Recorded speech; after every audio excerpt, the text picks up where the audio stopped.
most, driving is just a mundane task between point A and point B. Nothing more. It's the frustration of traffic at 8 a.m. The feeling of sickness on a long ride. The car? Just a tool.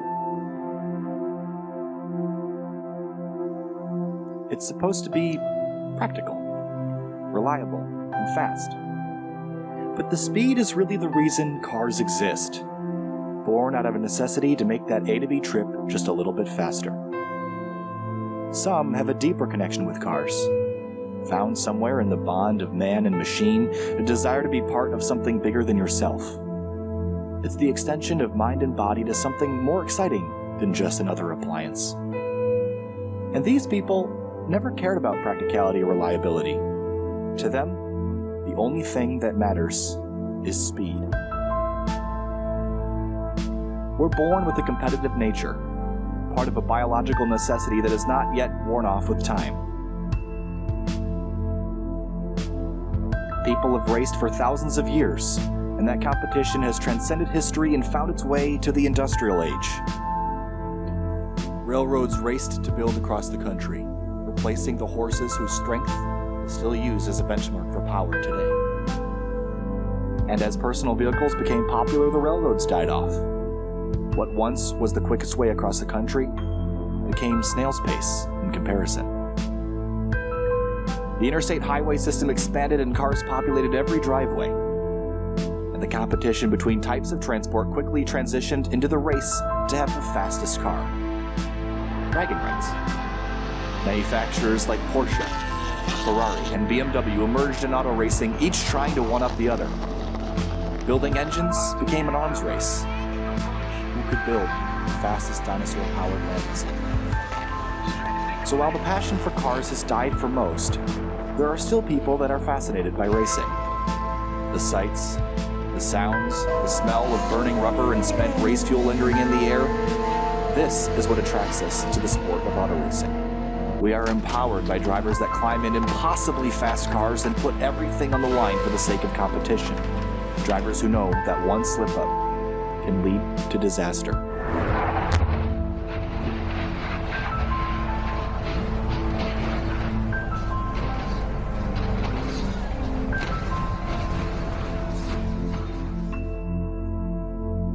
And for the longest time, wishing to be a race car driver was just a childhood dream.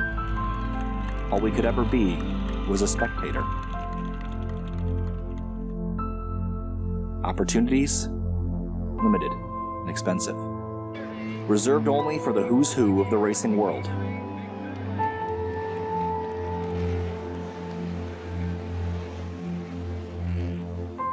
Until now.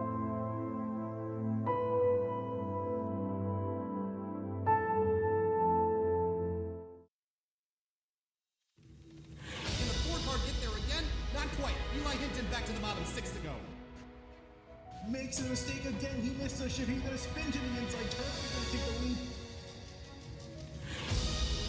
Eli Hinton just got used up there in the hairpin. He's going to pick up a win after a long winless streak and visit victory lane.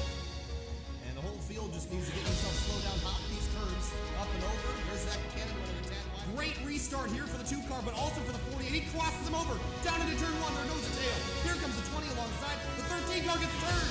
He's going to spin in turn 2.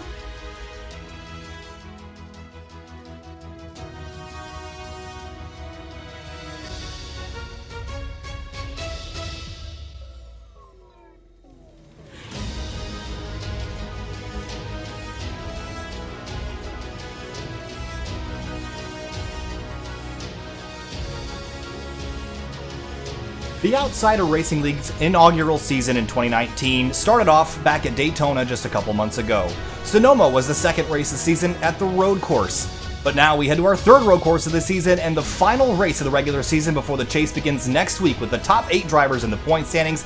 And this week we head to the Charlotte Roval, a tricky track that is known for claiming more race cars than winners. And tonight we begin for the 75-lap race to end the season for the regular season for the Outsider Racing League. And Finian, if we know anything about the Roval, it's that this is a very difficult racetrack. That chicane on the back straightaway, it's willing to claim a car even 5 laps into the race, And for most drivers tonight, it's not about winning, it's just about surviving.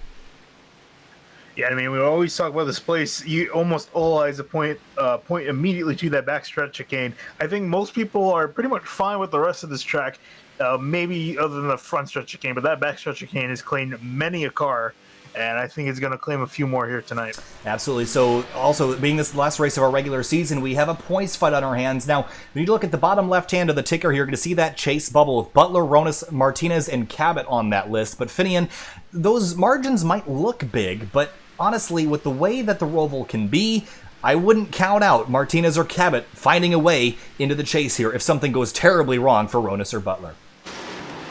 Yeah, it's pretty much all he's going to be having to hope for. Pretty much everyone in the top 5 of the standings, Wright, Turner, Emerson, Bell, and I would say they're pretty much safe. You can even throw Lakatos in there. So pretty much Martinez is looking at overtaking either Ronis or Butler, more so Ronis, and even then it's kind of a stretch. The announcement just earlier today about Sim Motorsports heading forward within the Outsider Racing League. Eli Hinton and Ben Bafford will be ending their tenure with Sim Motorsports, and next season we'll be picking up Alec Martinez and Casey Lakatos. Of course, Alec Martinez on the outside looking in, Casey Lakatos safely in the chase starting next week in that number 50 Chevrolet. But Martinez, kind of a homecoming. We talked earlier, Finney, about how you and I wanted to draft Martinez last season, but was kind of scooped up by Vincent Motorsports. He's won a race this season, but has otherwise had kind of mixed results, but looking to a new home and back on the Toyota team next season in Outsider Racing League tonight. We expect good things out of Alec here. I mean, he's a really talented road racer. As long as he can keep that car out of the fence, he'll be one to watch later tonight. Yeah, he was second on the practice time sheets here, and as qualifying is slowly coming to a close, he has not put a time down, and he's stopped on the track. Oh, is he waiting? Could be. AJ Stravato out on the track right now in that number 33 Caterpillar Toyota Camry. He's currently 8th on the board. And again, 75 laps. This is a long race tonight, Finian, so this is almost about endurance. I mean, you have the fuel strategy kind of figured out in your head already, Finian, so what's the plan? Are we going to see a 2-stopper or a 3-stopper? What's the situation, and are you going to save fuel at all tonight? Yeah, I'll explain that in a bit, and I'm actually... here's the thing, though. I'm looking at Alec Martinez. He's coming across to start his time now. Not going to make it. He's got 55 seconds, so I think he's waited too long here. Oh, he just smacked the wall out of turn 1, so he'll have a start from the tail of the field here tonight, and that's going to be a frustrating way to start the race. Again, it's a long race, though, Finian, and this is something you have to keep an eye out for, is if you make your qualifying effort poorly, it's a 75-lap race, and we're going to see a lot of issues tonight, so there's really no reason to get concerned about a last-place starting spot. I mean, we know the 18's fast, so being patient is going to be key, but do you think the 18's got enough patience in that cockpit to be able to get a good race out of this? He's definitely improved a lot over the season. If you asked me last season or the last series when VR was a Cup series, I would have said probably not. But honestly, this season he's honestly grown up a lot, matured a lot. And I think he might here. Again, he just needs to make sure he hits his marks here. He's going to be starting in the back. He needs to make sure he survives the chaos here and gets out alive. Zach Halpern and Eli Hinton are going to share the front row. The number 20 Dark Smoke Racing machine, and Eli Hinton, the Sim Motorsports driver, they'll be sharing that front row as we grid up and get ready to go racing for 75 laps. Cautions are on tonight, Finian. If there is a big pileup, we will see the yellow flag fly. So something to keep in mind. This might not just be green all the way to the end. Now, I will say this. We saw in the Virtual Racing League race last night. Wait. Oh, no. Uh-oh. Is this a standing start? Yeah. Well... I was looking at them. I'm like, I wonder why they're lining up straight. And then I see the pace cars in pit road. Well, this is certainly going to be an interesting green flag we're going to see here shortly. So again, things like this happen a lot where you have slight issues setting up the session. But this is an interesting one, Finian, to set up a standing start at a racetrack that really can't support it very well. So this is going to be, what they might do is they might do a pace lap. A forced pace lap to just kind of make everything organized. But honestly, the starts here are always chaotic because of this final chicane. So they might just go anyway, but we'll see what they do here. Yeah, I'm listening over the race chat, so I'll tell you guys if I hear anything. I don't hear anything in the moment, so But yeah, getting ready to start this. If we do start like this, it'll be a very interesting turn one because I feel like guys will be much closer together than they would be if it were a rolling start. Well, and also the concern about stalling, Finian. I mean, a lot of drivers are used to starting a race. Leaving your pit box is one thing. Starting a race is a whole other thing. So how you use that clutch is going to be very important if they do decide to just go green here.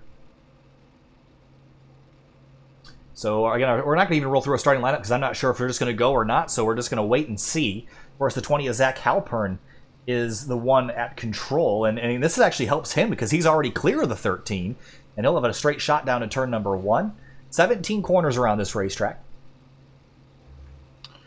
Yeah, I don't hear anything, and we got 5 seconds left to grid, so All I right. think we're going to be going forward with this. All right, well, green flag is about to drop here for the Outsider Racing League race number 14, the last race of the regular season. We begin our chase next week, and the 20 of Zach Halpern on pole as we wait for that green flag to drop. A standing start here, and the race is slowly rolling. We're going to do a pace lap here, Finian. Good call. Guess we already faced that, right? I think that's a good call here. Let's roll through our starting lineup. On the front row, Zach Halpern in the number 20 alongside Eli Hinton in the number 13 Sim Motorsports Camry. Eli pretty good at the road courses. We'll see if he can survive and last all night. Brian Long, a great starting position for the number 08 Chevrolet Camaro in third. And then Jeff Wright won at Sonoma back the second race of the season. He'll be starting fourth. Alex Bell fifth in the SWA Motorsports car alongside Joshua Bankson. So those teammates are starting fifth and sixth. They have another teammate tonight, Jake Finch, in the 23, new from the 3-wide Racing League. He'll be starting all the way back in, I believe, 18th place. And we'll let the rest of that scroll along the bottom of your screen here, Finian. But predictions for the start of this, do you think people are going to be aware that this is a long race and that, maybe you should just take it easy, or do you think people are going to try to get everything that they can on lap number 1 or 2, rather? I think a lot of guys are going to settle in. It is a very long race, 75 laps around this track. So I would imagine a lot of guys are going to settle in, especially guys towards the back. Again, that 18, though, he's on a different agenda. He's all the way at the end of the field, and he's got to work through quite a bit of cars here to try to get himself up some position. So he might be in a little bit of a hurry, but he's got to watch out for guys in the back. Jacob Plank in the number 19 machine tonight. The Kyle Larson paint on board the side of that machine. And then I think Robert Hill Jr. in the 61 is just in front of him. So those guys are going to start from the tail of the field. How about Clifton Cockrell? Maybe a dark horse this evening. Ran really well at Sonoma. Didn't really remember him doing super great at the Indianapolis road course, but I'd say this track is much more like Sonoma than it is like Indianapolis. Well, so we're going to get 74 laps instead of 75 under green. And remember, cautions are on in case something were to happen. We will get a yellow flag as the field works their way through the chicane. Now everyone diving to make it through and get doubled up for the start. And this camera on the end of that tire barrier, Finian, that's going to be a busy one tonight as we watch drivers just miss those turtle curbs. See Ronas jumping over it already. They're really rough, and you cannot use them at the exit of that chicane, or you will find yourself in the wall. Rolling through turns number 15 and 16 to line themselves up for the green flag here tonight. 74 laps is now the scheduled distance as the 20 of Zach Halpern leads them down alongside Eli Hinton into the turn 17 chicane.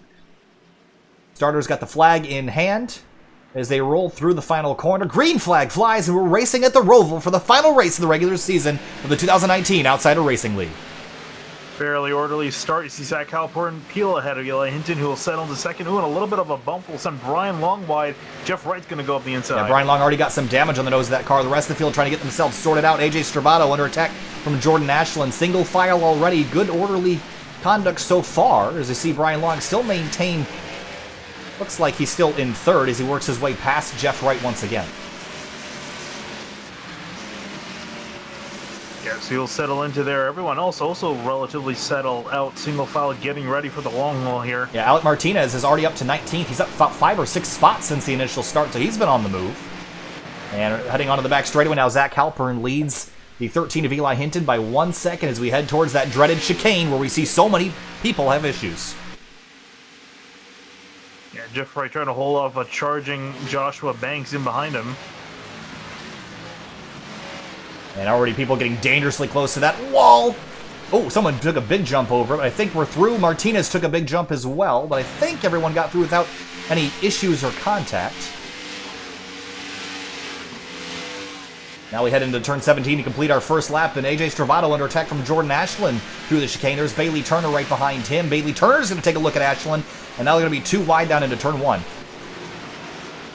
Yeah, and still side-by-side, Turner going to try to get around the outside. Ashland's still struggling for grip, but he will get on by. There comes the 16 of Clifton Cockrell. So far, so good. No issues that I've seen yet, so a very clean start to this one. As Cockrell's under attack from Elliott Butler in the 6th. Remember, he's one of those drivers that's technically on the chase bubble, although he's probably safe as long as he has an okay night tonight. See, that's Tim Downey Jr. in the number 25. He's under attack from Brandon Gagnon in the number 83 Chevrolet Camaro as they work their way through turns 5, 6, and 7. Oh, we got one in the fence. It's Brian Chambliss out of turn 5. Oh, and that's the 23 of Jake Finch that just got some contact with him, but I think Chambliss will be able to continue. That's relatively minor damage considering we're at the Roval. So a long way to go, and there goes Jeff Wright spinning at the exit of the chicane. The first victim tonight of probably many. Yeah, that's what a shame. We saw him struggle in the race last night as well. And also in that chicane as well. So he's just, I think that's probably his least favorite turn on the track. Let's take a look. It's a lot of people's least favorite turns. He comes down and in behind the Z-rated Brian Long, just misses the exit. Flips that curb on the exit of the corner and just spins it around. A very common mistake. And Jeff Wright's back again behind Tim Downey Jr. in 14th. So from 4th to 15th in just about a half a lap. Oh, Tim Downey 3 wide as Jeff Wright goes back to the inside of the 25 to get 2 in one corner. What a move there by the 48. Yeah, he is showing that he's going to try to claw back those spots as much as he can. And Jeremiah Vincent spun to the inside of the infield section. That's a weird place to spin out. He started 14th, running 19th now as Jacob Plank goes around. But let's take a look at what happened to the 8 machine.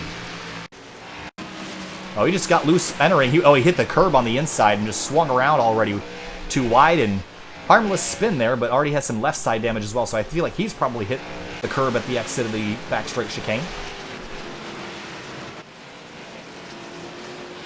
Stravato and Ashland continuing to follow each other. Ashland started in the 10th spot. He's gained 1 spot. That's a gorgeous-looking Alpine Star scheme he's got on that machine as they work their way into the chicane. Yeah, we saw Ashland take this race last night very calmly. His car was in pristine condition, so we've seen that he's very patient here, and I expect to see him just kind of tick off the spots as they come to him here. Brian Chambliss in pit lane. I think he has reset the machine. He spun around again in turn 5, Finian, so that's the second time that he's gone for a loop and might have just called it quits there. Just a frustrating beginning of the race for the 21 car. Yeah, nothing's changed up in the front except that Zach Halpern has a 3-second lead over Eli Hinton, who has a small lead over Brian Long, who's been slowly reeling him in. So we never really got to talk about the strategy here, Finian. So 2 or 3 stops, what do you think's the call? Well, here's the thing. With that little mishap of not having that pace lap, we paced an extra lap, almost under caution, as it were. So this was looking to be almost a 2-stop with these guys, but they had to save in order to get an extra lap. They were about 24 laps on a tank. But now now that they pace that extra lap and it's not really counted under green, this might be more in favor of a 2-stop. So it was looking less likely before. Now it's almost definite that it's going to be a 2-stop race. Interesting. Now the 33 of AJ Stravato take a big chunk of curb out of the chicane. How about Alec Martinez finishing up to 15th already? Doesn't have a scratch on that car that I can see. So he started in 26th and he's running 14th now. Stravato is, I think he's reset, Finney, and I think that damage he got from the chicane was too much. But he took a big chunk out of the curb. And let's go back and take a look at it. So our chicane death count is up to 2 after 6 laps. I see him just drill the chicane there. Big damage on that car.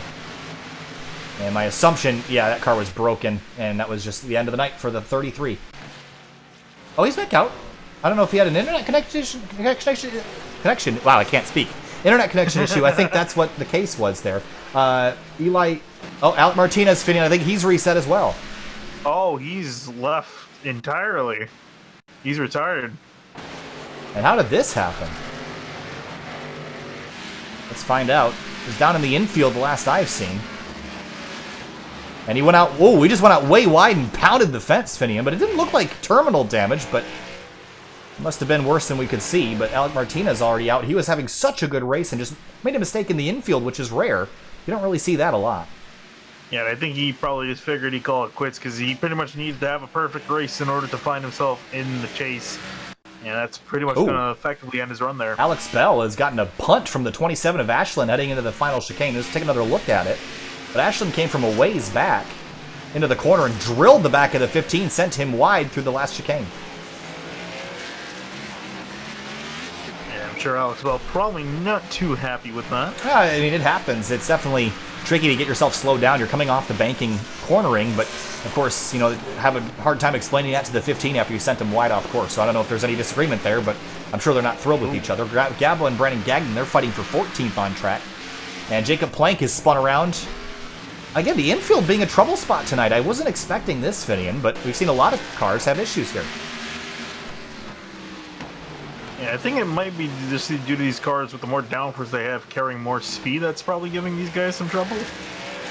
Yeah, he looped it and hit the concrete, so that's going to be pretty decent damage for the number 19 as they continue to run. And there's Eddie Trejo in the 11. How about Trejo last night? He was very patient in the Virtual Racing League race and ended up with a half-decent finish. As Lakatos is just up the road as well. He started in 17th. He's running 17th. But again, playing the long game, only 8 laps into the 75-lap race. Still an hour and 20 minutes to go. This is a long one. Second place heating up between Eli Hinton and Brian Long, Finian. Yeah, I've been looking at Long. He's been slowly reeling in that 13. 13's been a little bit off the pace compared to the other guys around him. He's been losing the lead and also been falling into the clutches of the 08. So let's see what Long can do. Again, fairly tricky to pass around here, so I'm curious where Long's going to make the move. Well, we saw the 13 do this last night. Definitely didn't have the pace of Adam Cabot in the 77, but did try some strategy that didn't quite work out. So we'll see if the 13 does anything different, because he's in the exact same position he was last night. You see the 08 trying to track him down through the chicane, but the 13 got a much better run through there that time. Heading on back, about 7th place, Bailey Turner, Clifton Cockrell, Alex Bell, running 7th, 8th, and 9th. Yeah, Bell almost caught up to Bailey Turner.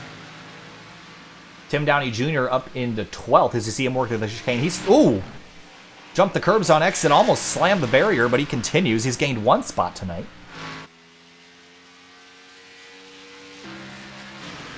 And that Dark Smoke Toyota Camry is going to work his way through the final chicane, and we're already almost 10 laps into this race, but still a long way to go. Robert Gaba in the 75, he's spun. I believe that's at the chicane exit. Yes, it is. And here's a look for Will Rod on board the 75 as he makes his way through the chicane this time through, and we'll see how he got himself tied up. Yep, clip the curb on the right, clip the curb on the left, and just lost grip on corner exit. Very common mistake, but no damage to that 75. Yeah, meanwhile, I'm looking at a great battle between Mark Emerson and Jordan Ashland. Ashland's caught up to the 22 and is now trying to pass him to get himself inside the top 5. Ashland's got some significant nose damage after rear-ending the 15 car. I don't know if it's hurting the 27, but it doesn't seem like it slowed him down a whole lot.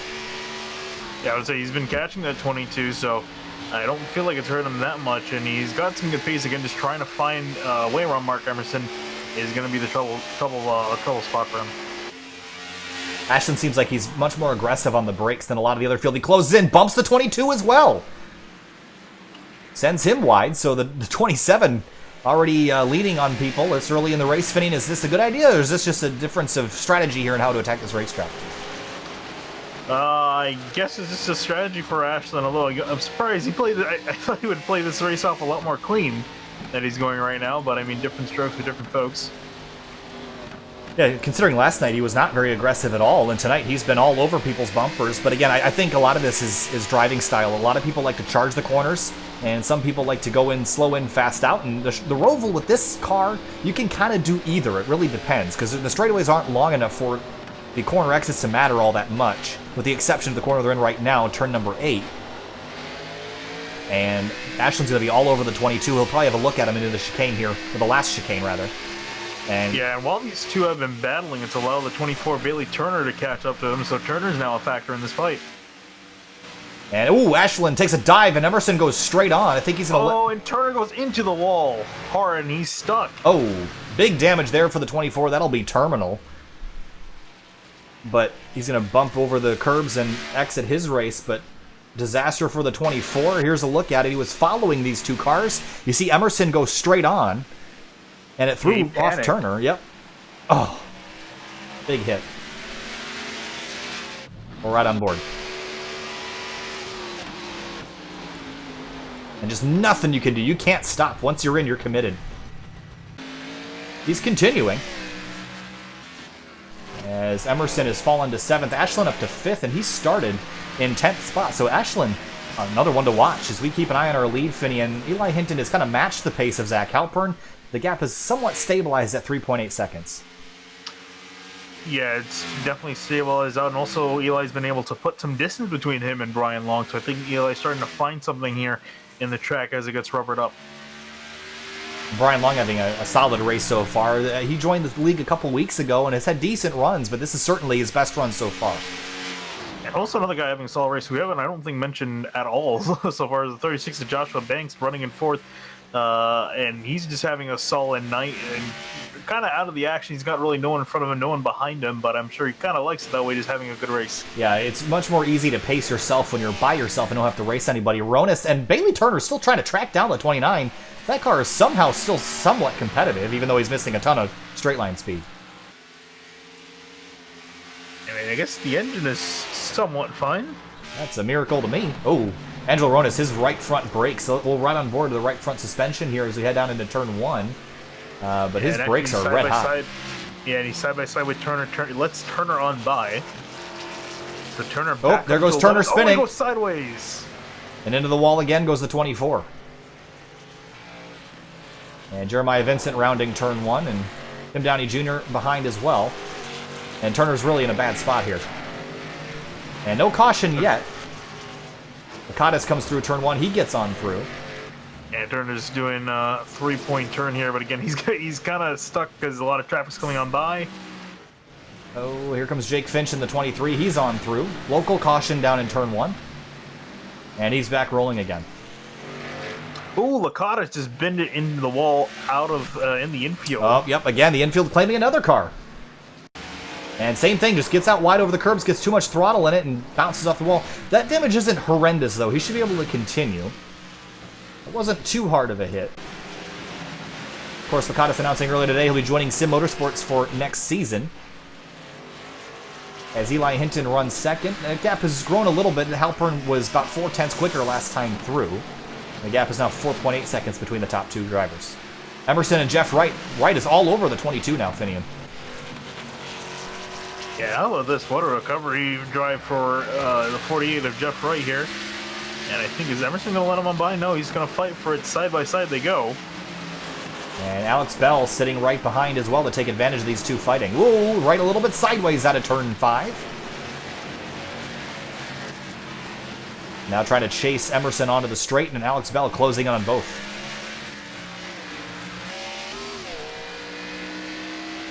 So Bell's slowly dropped from 5th to 9th, but has kept the car intact, which is, well, other than some rear-end damage from the 27.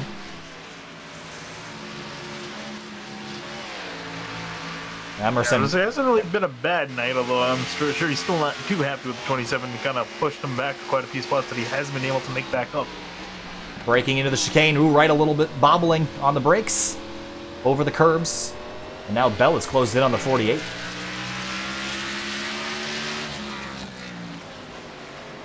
Down into the heartburn turn. I think Jake Finch has also gone around for another spin. This is coming out of turn 6. And they're right in front of the leaders, actually, but they managed to get on through, and he'll back up, get rolling again before 5th place Jordan Ashland pops into the picture. Actually, that was 4th place Joshua Banks, rather. And 23, I imagine a very similar story here, just too much throttle. And you'd think with the increased downforce that this wouldn't have been... Oh, actually, this was on the brakes. You'd think with the increased downforce this wouldn't have been such an issue, but these drivers are driving at the limit. We haven't really talked about the weather at all tonight, Finian, but the weather is relatively cool. Track temp of 82, air temp of 64. So there's a lot of grip out there, which means you're on the edge and pretty easy to spin out if you're get yourself a little bit off the ground.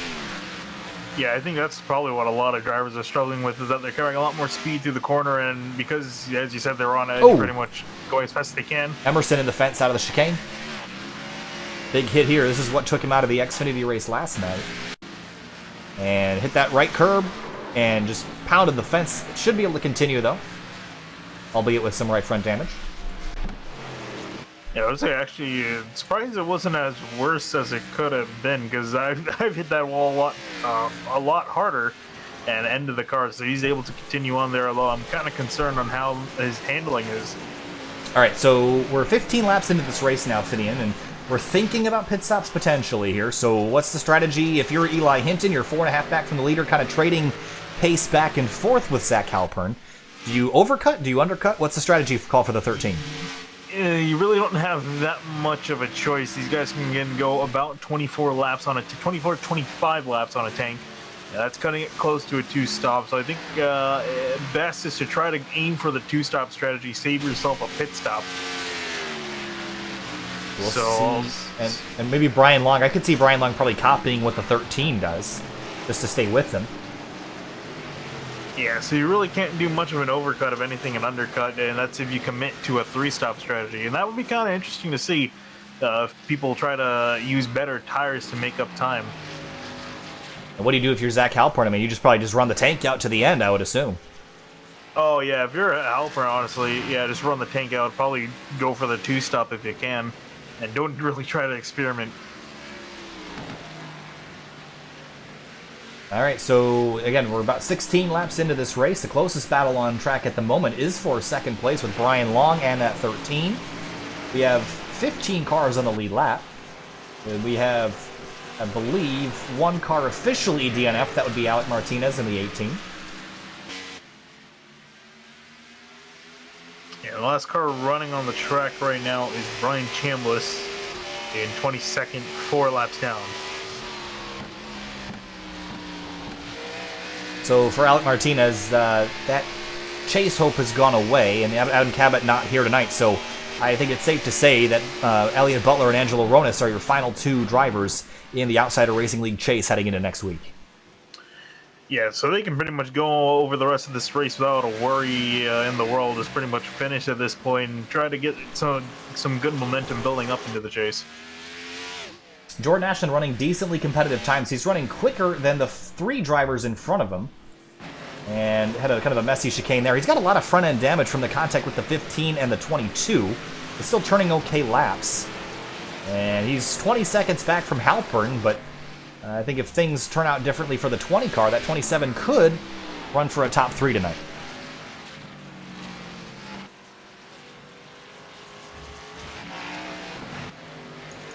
Clifton Cockrell up to 6th place after starting in 11th, and he's got Jeff Wright back on his bumper. So Jeff Wright, certainly that spin earlier was uncharacteristic, but he has clawed his way back and is trying to get himself back inside the top 5. Taking a look at the 16. Remember, both these cars performed very, very well at Sonoma in the second race of the season. And Jeff Wright almost won at the Indianapolis Road Course back a couple weeks ago, too. Yeah, and if he continues at this pace over the course of the race, I think he's definitely going to be a shoo-in for at least getting back up to 4th. Anything besides that is kind of iffy. But, I mean, if anyone can do it, it's that 48. And again, this all depends if the 20 car maintains the lead that he has. I mean, it's very easy to throw a race away very quickly, as we've seen. Eli Hinton and Brian Long getting closer again. 0.6 of a second between them, but Cockrell and Wright, only 0.3 separating them. This is your closest battle on the racetrack as the 48 tries to track the 16 down through the final corner. I'm kind of curious how much of a fight Cockrell's willing to put up there, because I think he knows that that 48 is faster than him. Is it worth putting up a fight at this point in the race, Finney, or do you just kind of run your own race until the last run? Yeah, for me, I would honestly just let him on by here, but Cockrell is trying to hold that 40 up as much as he can.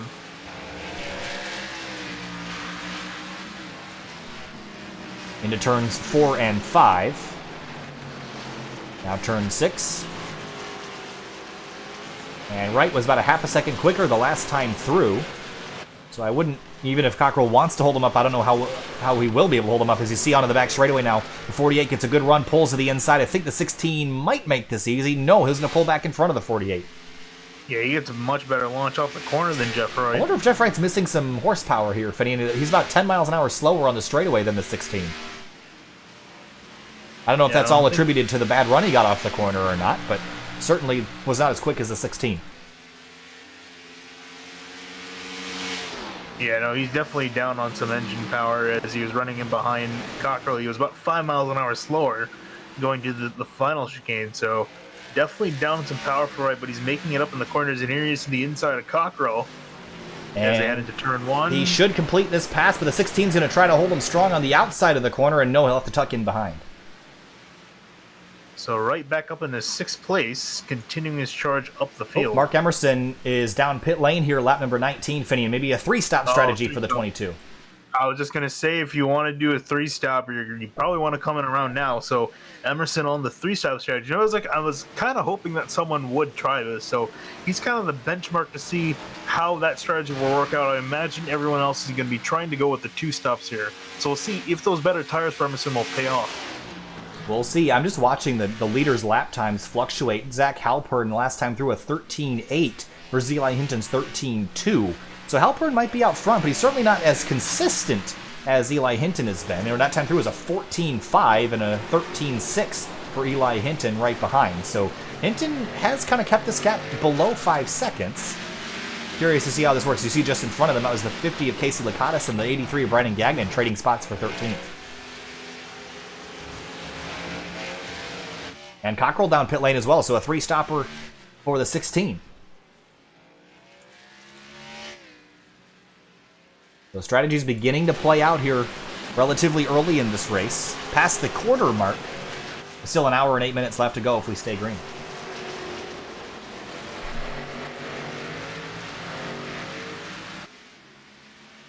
Eddie Trejo and Robert Gaba, these guys are fighting for 17th on track. Trejo started in 24th, up looks like 8 spots, make that 7. And Robert Gaba's closed in, started 15th, running 18th, had a spin earlier, I believe.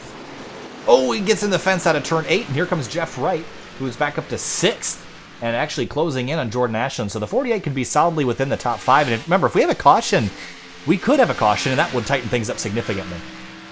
Yeah, although I will say the odds are caution relatively low. Everyone very spread out, and I think a lot of these guys are not banking on that caution. But yeah, if it does come out, it's going to throw everyone's strategy out the window. Oh, Zach Halpern down pit lane, Finian, so maybe he's committing to a 3-stopper as well. My guess here is that we're not seeing quite as good fuel mileage as these drivers expected. We know from experience, Finian, that these cars with this new aero package don't really get great fuel mileage with that increased drag. So maybe the fuel mileage is a little bit less good than they thought, and they're all going to have to commit to a 3-stopper. Yeah, pretty much so. If these guys are going to try to go in 2-stops, you're going to have to make it to lap 25. Especially considering that we are 1 lap short. We have that pace lap at the beginning counting as a green flag lap. So they're going to definitely have to make it 25, maybe 26 before they come down pit road. Well, that's my concern, is that we had that extra lap, but we still have drivers pitting earlier than the 2-stop window. So that makes me think that there's these guys won't be able to make that, but we'll keep an eye on the leaders. Eli Hinton takes over the lead with Brian Long about 0.6 of a second behind. Yeah, I don't expect Hinton to come in. I think Hinton's definitely going to run the tank out. Long's going to also stay out as well. So Brian Long took a big chunk out of the lead there in turn 16 and closed up big time. He's only a half second back from the 13 now. He's pushing hard. Ooh, Mark Emerson back down on pit road. I think he might have gotten a penalty. 22 car serving a penalty. Is he stopping? Yes, he is. Not sure what the reason for that is, but let's take a look. Did he have an issue on track, or did he get a penalty? Oh, he just left. Well, not exactly sure why, but the 22 off the racetrack, he's done for the night. And Zach Halpern, Finian. Oh, Halpern's been in the pits for a long time. Oh, no. And this is what I was talking about. You never know what could happen to the leader, and he's been in the pits for a while, and I'm not sure if he had to go. He had possibly. I mean, he's got no damage on that car. I think he probably had to go somewhere, but gave up the lead, and now he's going to be laps down, plural, by the time he comes back. Well, that's an unfortunate set of circumstances for him. So this throws Eli Hinton right back into the lead and tightens up our lead significantly. Brian Long has dropped a bunch of ground. He's 2 seconds back from the lead now, but now Brian Long's going to shoot down to pit road. And this is a great call here, Finney, because if he gets 1 lap ahead of Eli Hinton, that's going to put him solidly in the lead after the pit stop sequence. And now, does Eli Hinton get forced to pit lane, or will he continue to stay out? Again, I'm curious. I think that 13's going to try to go out as long as he can on the tank, at least try to experiment how long he can go.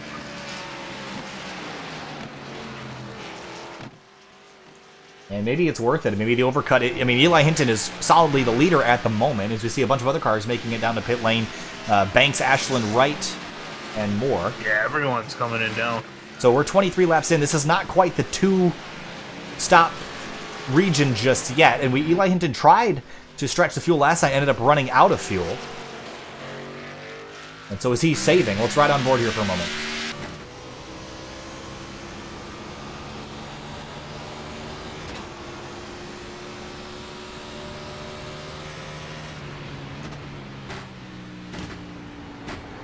Certainly doesn't seem like he's saving any fuel. But Hinton leads this race. We'll see if he comes in. Nope, he's going to stay out another lap. So he's just going to run this thing out. So, Finian, he might be able to pull off the 2-stop strategy. Yeah, and again, he has to pit on lap 25. Otherwise, he's going to be completely out of. He's going to have to make another stop here. So that's what my eye is on here. Otherwise, his strategy is going to be all for naught. It's pretty much going to give this race to Brian Long. So the pit delta we've been seeing is about 40 seconds, and... Ooh, whoa! Big wreck on the back straightaway. What on Oh, earth? Robert Gaba in the fence hard. Anybody else? Brian Long involved. Oh, really? Oh, huge wreck for the 08. Under a very weird set of circumstances. Oh, wow. So our second place driver out of the race here. And here's a look at it. Just started with the 75 of Gaba. I think that's the 83 of Gagnon. And they both jumped the curbs. The 75 spins out, bounces off the wall. What? Yeah, so I think Brian Long got net code off of the 75 of Gaba. Oh, that's a shame. That's huge net code. That really stinks for the 08 along. Just wrong place, wrong time, and even technically had missed the wreck, but you can see right there, net coded straight into the side of the 75 and ends his race. So again, for Eli Hinton, another one bites the dust and puts the 13 in contention. He's going to go out and stay out another lap, Finian. He's on lap 25. He can make it to the end of this race. As long as he makes it to the pit road this time, he'll be good to go. But he did have an extra lap of fuel from the pace lap. Yeah, so, I mean, if he pits now, he'll be kind of iffy. If he waits another lap, they'll say he's really looking to the good.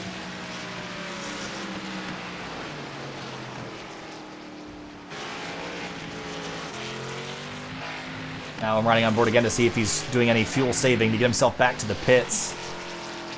They're pretty low gear here. You remember the last time we saw him run out of fuel completely before he even got to the pit, so... Ooh, he's definitely short shifting. Oh, he's sputtering, Finian. Oh, it's out. It's out of fuel. Now, the good news for him here is he's not going to lose too much time, I don't think. He might lose 5 to 10 seconds, but... Or might be more than that, honestly. He tried to stretch it. Here's what I want to recap. Okay, so with Hinton running out of fuel, he's going to lose time. So we had Halpern leave for an unknown circumstance. We had Brian Long get caught up in a pretty BS wreck with some netcode involved. We have Hinton running out of fuel. The man, if I remember, who was running in 4th place before all this happened is Joshua Banks. So Banks might be inheriting the lead here shortly. Yeah, well, so right now, I think prior to Eli Hinton running out of fuel, they had about a 40-second gap. That's the pit delta here. But Hinton is going to have to make sure that he doesn't speed on pit lane here.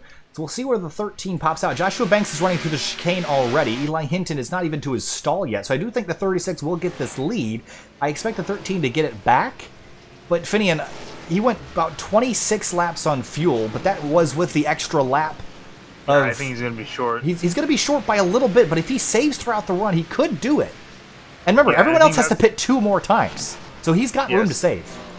Yeah, but again, he has to save. If he doesn't, he's going to have to come back in, granted for a splash of fuel, but again, you're going to lose time that way. So 13 has a choice to make here on this run, and Joshua Banks is going to get a small lead over the 13 of Eli Hinton. Yeah, it's about a 5-second lead or so, but Eli Hinton should be lead this back up. Here's a look at the laps since pit. Banks has already been out for 3 laps. Hinton has been out for none. So this lead should dwindle pretty quickly for the 36 car.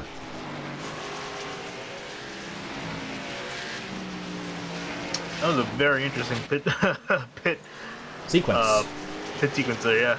Elliott Butler also on pit lane. I think he managed to go 25 laps as well, 26. Jeremiah Vincent, Casey Lakatos also did the same.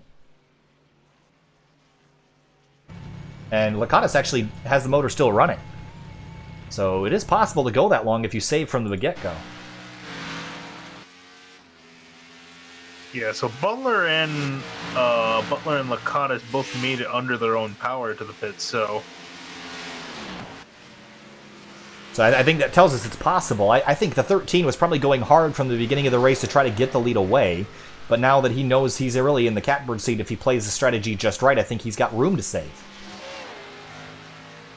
yeah, I think really all he needs to do right now, catch up to the 36. He might want to not even bother passing him, but just kind of sit in behind him and just kind of save some fuel.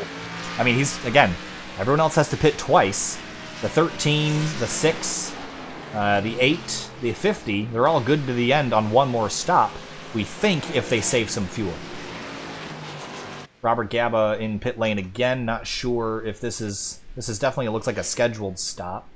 Or did he already come? Is this his second time? No, this is his first time. So did Gaba go 27 laps? Looks like he did. He was on, he himself was on lap 25. I see, okay. Jeremiah Vincent and Brandon Gagnon trading spots, and there's the 13 of Eli Hinton behind, putting these guys a lap down. So the 13 is not the only one on this two-stop strategy, but he is the only one within the top 5 that's on this two-stop strategy. Yeah, he's the only one. He doesn't really have any competition of other people trying to attempt this strategy as well, so he doesn't really have much to worry about in this department. Again, it's just a matter of hitting his marks, not making a mistake. Well, Jordan Ashland has caught this 13, and Ashland is charging the corners, and he flew into the final chicane, and he is coming quick. So this 27 car has thrown himself right into the mix as well. Remember, last season had some better luck at the road courses. Hasn't really been a huge factor this season, but definitely on his game tonight. Yeah, one guy who has been good at the road courses and is slowly appearing in this picture here is Jeff Wright. As he's caught up to these guys, and he's going to be trying to pass them. And what pace out of this 48, especially considering the state of his car. Yeah, I mean, he is still really fast. We mentioned earlier that if something happened to the 20, he'd be right back in the fight, and look what happened. He's right back in the fight now, inside the top 5, with running quick laps, half a second quicker than even Jordan Ashland last time through. Eli Hinton hasn't been able to eat into Joshua Banks' lead just yet, so this has gotten pretty interesting here, to say the least.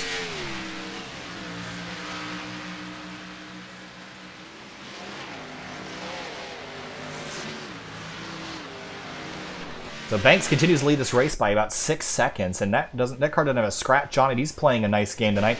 Now, his struggle this season has been able to have internet that lasts long enough for him to complete a race, and he has won 2 times this season, I believe, or maybe just once. I think it was back at Dover a few weeks ago that he got a recent victory. Yeah, and remember what happened at ISM in this very series when the 36 was leading and then lost connection. It was the 13 that picked up the win here. Well, that wouldn't be surprising if that happened again. Of course, Banks has been capable of winning multiple races, probably one of the top 3 or 4 drivers all season, just can't finish him out. So hopefully his internet can hang on. It's, again, a long way to go, 57 minutes left, 29 of 75 laps, so there's a long way to go. Well, hopefully his internet will hang on and he can make it to the end of the race. Jeff Wright has caught Jordan Ashland. Yeah, caught him indeed, and again, it's more about passing him, and we've seen Jeff Wright, even with the power deficiency on the straightaways, he's still been able to get these guys down, so obviously he's going to have to be having to make these passes in the infield section. Oh, I think the 83 Gagnon took a big chunk out of the curb and slips up the racetrack. Here comes Casey Lakatos inside the top 10. Casey's been taking this nice and slow, has some damage on that car, spun out earlier. But in 10th after starting 17th, so slowly climbing his way forward. We got word that the 13 is saving fuel, Phineas. That's the reason why his times have backed way down, and this is good. Yeah, I was going to say, that's exactly what he needs to do, because, I mean, even if he passes Banks on the track, it's all pretty much going to be all for nothing, because Banks is going to have to make another stop compared to the 13. And also, I just want to point out, too, how about Angelo Ronas started in 22nd, curling running in 7th. Again, Ronas was the one on the chopping block if he were to have a bad night, but of course without Martinez's early exit tonight, that Logitech Toyota Camry is going to be in the chase beginning next week. And he's been having some better results lately, Finian, too, so this 29 might be someone to keep an eye on later in the season. His results have been slowly increasing throughout the season, and tonight running inside the top 10 at a track that definitely was not one that he had circled on his list.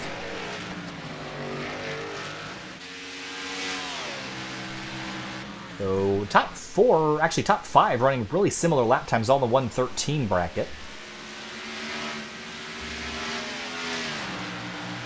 As we're working lap number 30, so for those on a 3-stop, Finian, what lap you looking at? Lap 45, 50, 55? I mean, where's your next pit stop? If you're on the 3-stop or 2nd stop, you're looking to be at around lap 36, 37. So relatively soon, within the next 5 or so laps. Yeah, that's kind of just the optimal range. Guys might try to stretch that too, probably around lap 40. So Ashland closing in on the 13 of Hinton, and Jeff Wright closing in on both of them at the moment. But again, the 13 is not racing the 27 or 48, so is it smart for him just to pull over and let these guys by? Honestly, I think it would be, especially if he wants to save. He just needs to keep a relatively close distance to the 36 bank, so I think he should probably let them by, but we'll see what he does here. Well, I think really the goal here is the pit delta is about 40 seconds. So I'd say that you need to stay within probably 20 to 30 seconds of the leader, just so that when they make their extra pit stop, you are going to be there to take advantage of it. You see Ashland and Wright continuing to battle for third.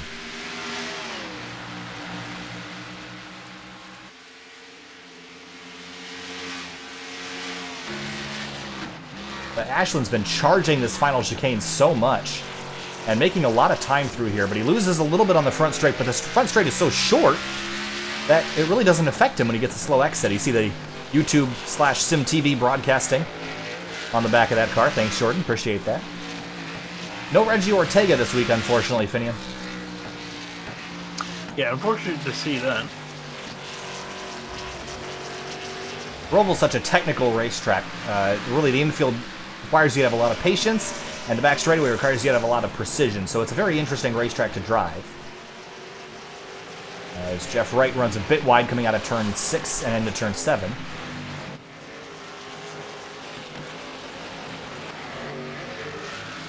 Nine cars in the lead lap now as we work lap number 32. Joshua Banks leads by 5.3 seconds as he heads into the chicane, lapping Robert Gaba, who's currently 1 lap down. Eli Hinton, again, 5.3 back. Jordan Ashland, 0.8 behind that.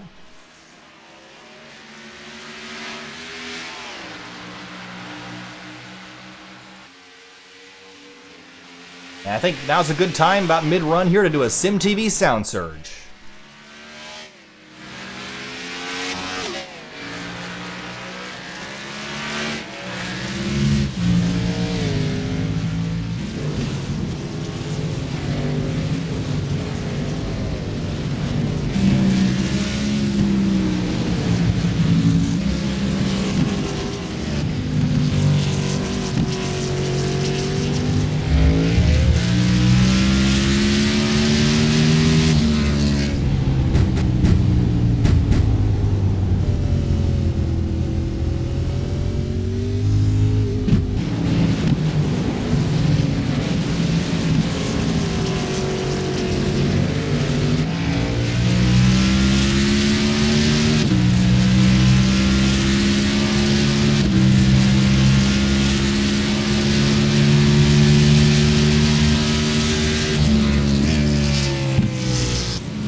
Back live here as you saw the 23 of Jake Finch go for a spill in the back straightaway chicane, as we've seen a couple drivers do tonight. Finney and Joshua Banks leads by 4 seconds. Hinton has closed that gap a little bit, but we know Hinton isn't trying to chase down the 36, but this just seems like the natural progression. How much do you think you need to save, and what strategies can you do to save fuel around a road course with these cars? Pretty much the best thing you can do is try to short shift and also refrain from shifting gears around, especially into the lower gears where you're going to be consuming more fuel.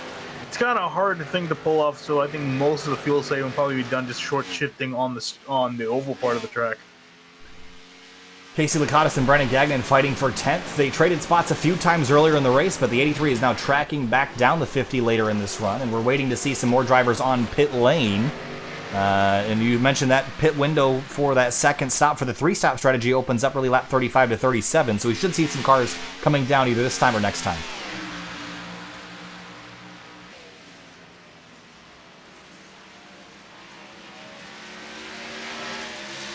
And Gagnon has a good run on the 50 here. We'll see if he drives down into the chicane to take it. Robert Gaba in 15th is 2 laps down and a bit slower than these guys. And Lakatos goes to the inside. He's going to have to back out. The 83 is going to try to cross him over on exit, but gets a poor line. And he'll have to try that again. Yeah, Gaba's going to move out of the way, so these guys are going to be able to continue their battle.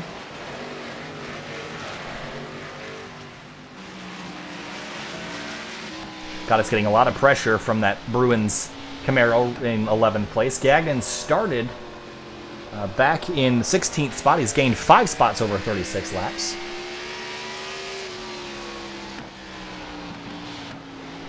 So we have 16 cars that are... Jake Finch has retired the car, so that's not quite correct.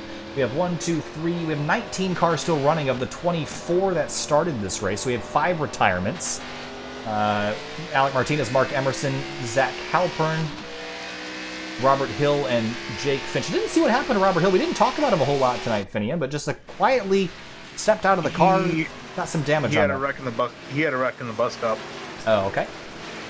Oh, battle for second place going on here. Finney and Jeff Wright all over the back of Eli Hinton, rather. But almost got spun out down in turn 1, chasing the 13 as they lap Tim Downey Jr. in 9th.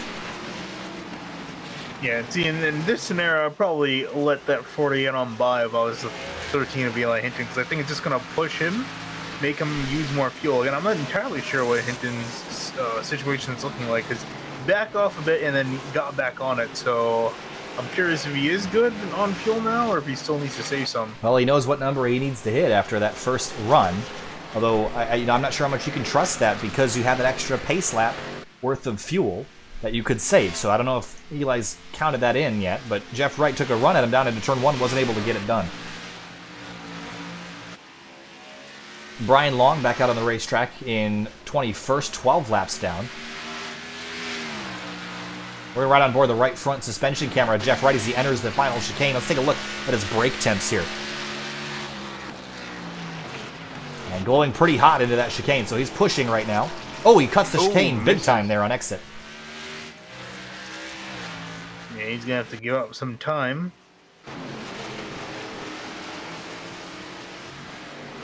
Yeah, just missed it a little bit. No damage to that car, at least no more damage that he's already had. So working lap 38, we're past halfway at this point, Finian. So we're looking at these drivers, and we've got a couple different strategies playing out, but which driver are you looking at to take home the victory tonight? Yeah, it's honestly kind of a tough one, because I think you could really go 3 different ways, honestly, at this point. I think either the 36, the 13, or the 48. I think I'm probably going to have to go with the 13, but granted, that's only if he saves enough fuel. Yeah, I think the 13's really in control of this race right now. It might not look like it, and I think that's what's worrying me for everybody else is they probably don't even know that Hinton's on this strategy. You see the 33 of Stravato get all sorts of sideways in turn 7. But 13's innocently in second. I don't think people know that he's really kind of got everyone kind of under his thumb right now. Again, he only has to pit 1 less time than everyone else. The next driver back on that strategy, I think, is either the 29 or the 6 back in 7th and 8th. 46. I think Ronis came in a little early. So that's Elliott Butler back in 8th place. So he's the next driver on that strategy, but he hasn't really been quick enough to contend for the win here. So I think the 13 is in the best spot. But if the 13 makes a mistake, then Joshua Banks is looking pretty good. But Jeff Wright's been the quickest lately, so I think I got to go with him if Eli doesn't get it done.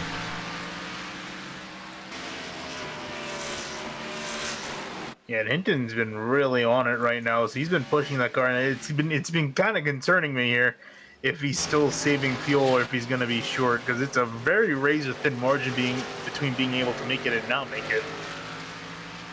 Well, here's the strategy for Eli Hinton. Even if he doesn't make it, and he realizes, maybe halfway through that last run that he won't be able to do it, he's still in 2nd place. And he's still capable of going up and getting that lead away from Joshua Banks. So either way this goes, either way the cookie crumbles, the 13 is going to have a shot at this win, as long as he doesn't compromise himself running out of fuel again. Brandon Gagnon, however, has just come to pit lane for his 2nd stop of the night.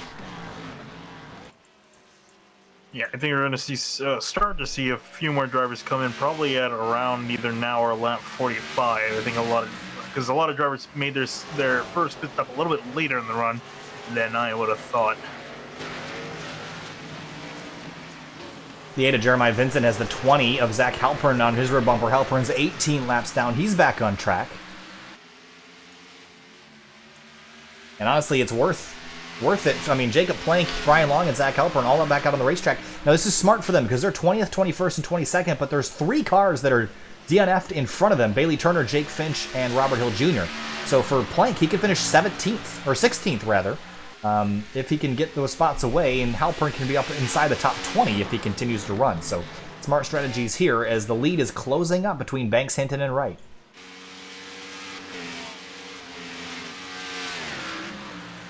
These long races allow for this strategy here, Finian. So, we thought that this might get really stretched out, and it has. But, ooh, Jeff Wright over the curbs, and he's in the fence at the exit of the chicane. Big crash for the 48, and that'll be terminal.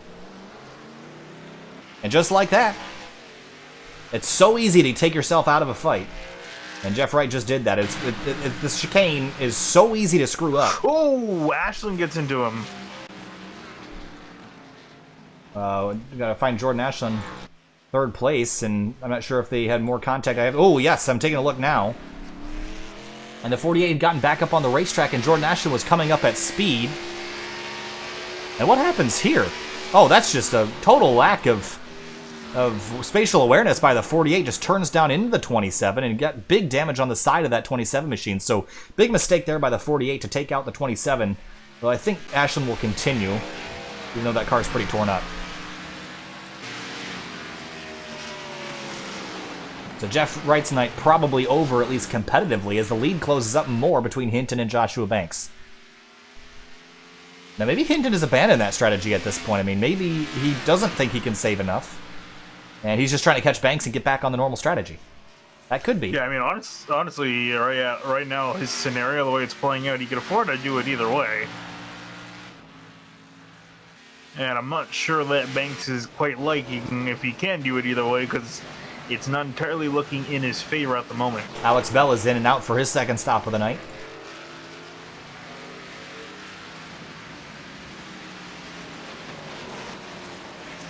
Yeah, I think Banks is kind of in a spot here because he's locked himself into the 3-stop strategy. He doesn't have a choice, but Hinton has a choice. And an advantage, if I would say. But we'll go through the field a little bit, see what else is kind of snuck into the picture. Tim Downey Jr. in the 25. His car is actually pretty clean. He hasn't been involved in anything major tonight. Started 13th, running 9th. A solid night for the 25 machine. Angelo Ronis in the 29, just up the road from him in 8th. Started 22nd. He's in 8th place. This is a great run for the 2019. Yeah, it's actually picked up some more damage to the right rear of his car. Kind of curious where he got that from. But yeah, having a solid run in 8th place might actually get past Jeff Wright, so he might move up into 7th place here shortly. Yeah, Jeff Wright is back out on the racetrack, and that car is still pretty torn up. And he won't be lapping the times that he used to, but we've seen cars that look more like modifieds finish races more than we would have thought lately, so maybe that 48's not in too bad of a shape. It was a hard hit, though. So Hinton's dropped off in lap time again. Was about 0.6 slower than Banks last time. Let's see what it is this time. A 14.3 to a 15.0, so another 0.7 gone. So maybe saving some more fuel again. I'm not really sure. I can't really read this 13. Not sure what he's doing. I think for him, he might have just looked at his fuel gauge and said, "Oh, yeah, actually, censored." So I think he might be backing off here. I have honestly no clue at this point with you either. So Jacob Plank has worked his way back into 17th after his issue earlier tonight. He's 9 laps down.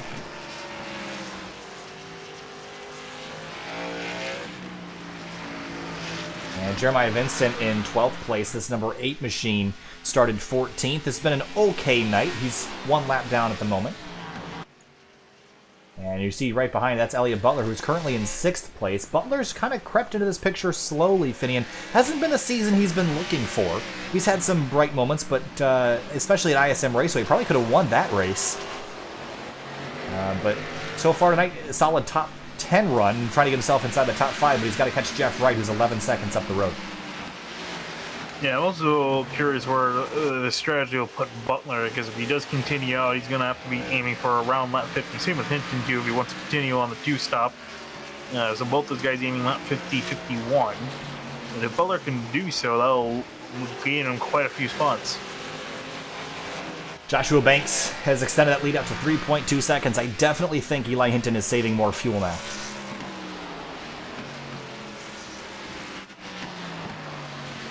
He's keeping him within striking distance in case he has to abandon the strategy. Jordan Ashland is about 10 seconds behind Eli Hinton. Now, there's significant damage on that car, but it really hasn't slowed him down. Yeah, he's been pretty much running the same times as he was before that happened. And Alex Bell in 7th place. He's missing the whole rear clip of that car. I see some smoke on pit lane. Not sure who's in there that's locked up. Was it Clifton Cockrell? Potentially. Let's take a quick look.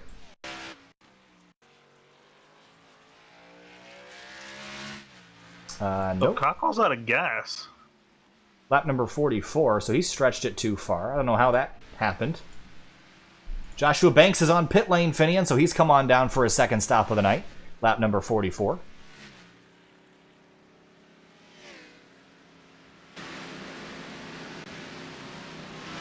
That puts Eli Hinton back in control, so Hinton has to go to lap number 50, another 5 laps, to make it to the end on this tank of fuel. Yeah, that's again if he wants to do the 2-stop, but I mean, he pretty much has a choice. So, it's just granted if he wants to try to stretch it, and then if he tries to stretch it, he's kind of playing a dangerous game. So he's gonna have to. I mean, only he knows how much fuel he's saved over the course of this run, and if he's able to do so, no one else really can tell what's going on in his car. So Hinton back onto the back straightaway now. He has to go 5 more laps on this tank of fuel to ensure that he can make it to the end. And this is a much better indicator, this run, than the first one because of that extended pace lap. So I think Eli is in a good spot as long as he understands that he needs to save more fuel than he probably already has as he works his way through the chicane. However, he has not made a mistake yet tonight. That car is perfectly clean. And we've seen him in the past make some pretty large mistakes. And he didn't have a great run at the Indianapolis Roval. So he's definitely found something. This is definitely his style of racetrack. And ran okay at Sonoma. Remember, he got turned by Bailey Turner. I believe it was Turner down at Sonoma. So he was running okay there. Ended up finishing 6th or something like that. Jordan Ashland to pit lane from 2nd.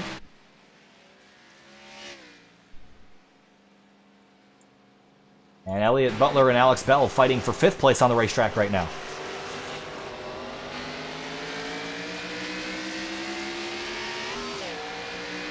Bell with his slightly torn up race car. We're seeing him kind of just hanging in and around a 5th place. Has been having a pretty solid race, a little fairly quiet race other than the damage he got earlier. Yeah, he's definitely missing a little bit of straightaway speed. He was down about 3 to 5 miles an hour. So Butler is stretching it out on the far side of the course, but when they get to the tight and twisty stuff, that's where Bell seems to make up his time.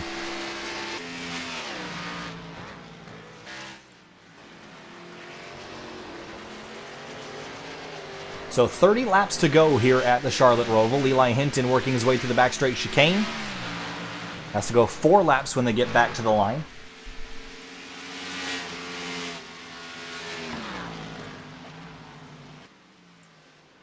And you see Ronas popping in behind. So Ronas is, again, on the 3-stop strategy. Now, Elliott Butler's up into 5th now. And remember, he's the other car besides Hinton that's on the 2-stop strategy. So we'll see what he's doing back here. He's been running slower laps. Actually, Hinton last time through, Finian ran a 1:17.2. So he's backed way down. Yeah, I'm looking at him. I'm looking at the times between him and Banks. Banks actually just came across the line, and he's 19 seconds behind Hinton. Yeah, so Hinton's going to be about 15 to 20 seconds, maybe a little bit more than that.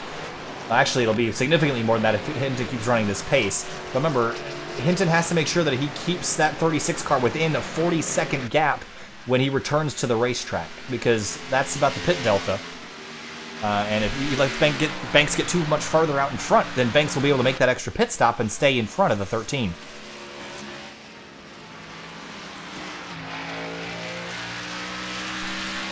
Butler and Bell continue to fight for that top 5 spot, about 0.8 of a second between them.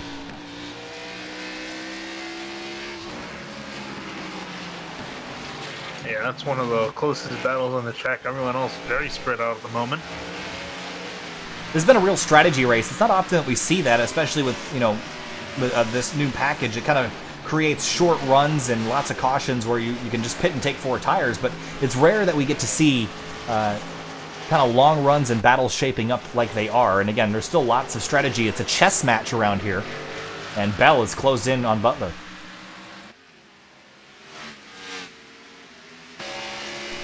Again, you see him losing all that time on the straightaways with that missing horsepower. Yeah, it makes up a good chunk of it on entry, so he's trying to outbrake the 6, and that's kind of where he's winning out. But yeah, it just really sucks that he's missing his power in the straightaways where he loses all of his advantage. Into turns 16 and 17. And Bell closes up a lot through this section here just because the tight and twisty stuff don't need the power so much. Ooh, so Banks, the gap between Banks and Hinton is 16 seconds now. Yeah, this is going to really be interesting how this plays out, and Hinton's still running about 3 seconds off the pace of Joshua Banks. Again, still trying to save fuel to the end of this run. But that worries me that Hinton's backed off so much so late, because that means that he's definitely short of his goal. Yeah, and that he's short of the goal, and he's kind of losing out on a lot of his advantage because he can't back off too much. Again, he's got to be within 40 seconds because Banks is going to make another stop. And looks like Brandon Gagnon has quietly left the racetrack in that 83. Oh, he's actually lost connection. Oh, well, there's your explanation for quietly. Jeff Wright was off the pace on the back straightaway, and he let by Elliott Butler and Alex Bell. Now he's back up to pace again, so not sure what's going on inside that 48 car, but significant damage on that machine. I'm surprised he's still inside the top 10. Yeah, I was going to say, I think it's because of a lot of other people struggling, and he had such a good lead on them that he hasn't really lost that much time overall in comparison to the other guys. So Butler and Bell continue to have an incredible fight for 4th place. Joshua Banks has reeled in Eli Hinton within 10 seconds. And Hinton still has to go another 2 laps. Now he has to just go an extra 1 lap here. So he can pit this time through and be good to the end, I would think, Finian. Yeah, and he tried. Didn't he try to go 27 last time, or 26? You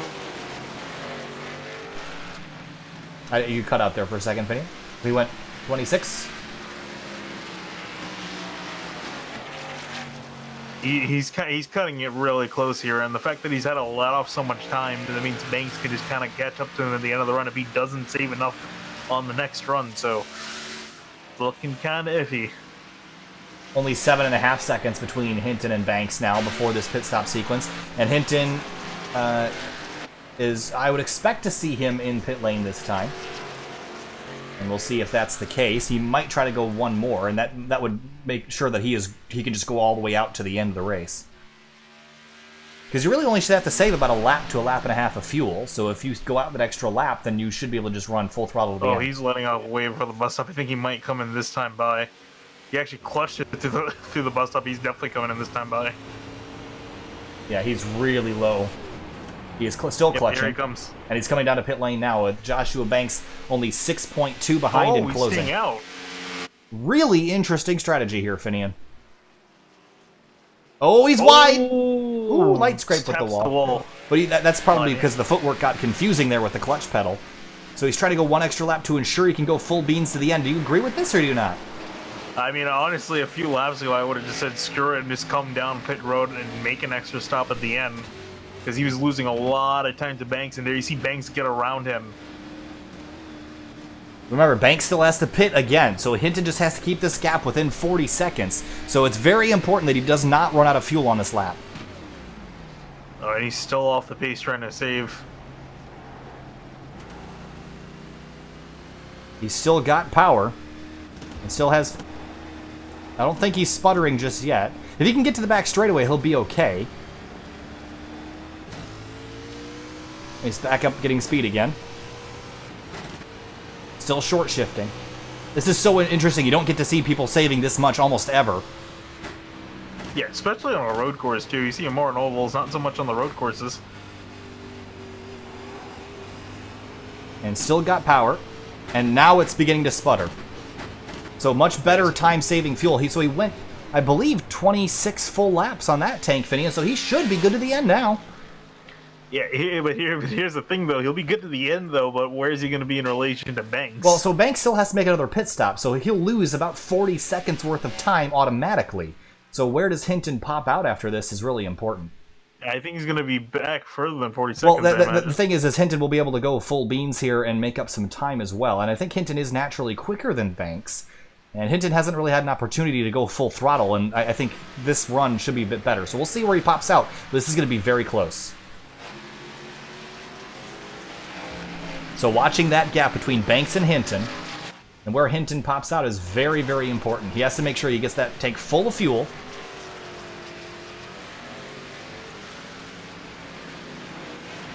But Banks is heading out of turn 2 now.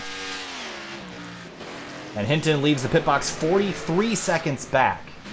This is going to be really tight. So all that Hinton has to make sure is that he's within 40 seconds before Joshua Banks comes to pit road. So what we really have to make sure is that Hinton gains about 3.5 seconds on the 36 car. If he's within 40 seconds when Banks comes to pit road in probably about 10 laps or so, maybe 5, then he's going to be good.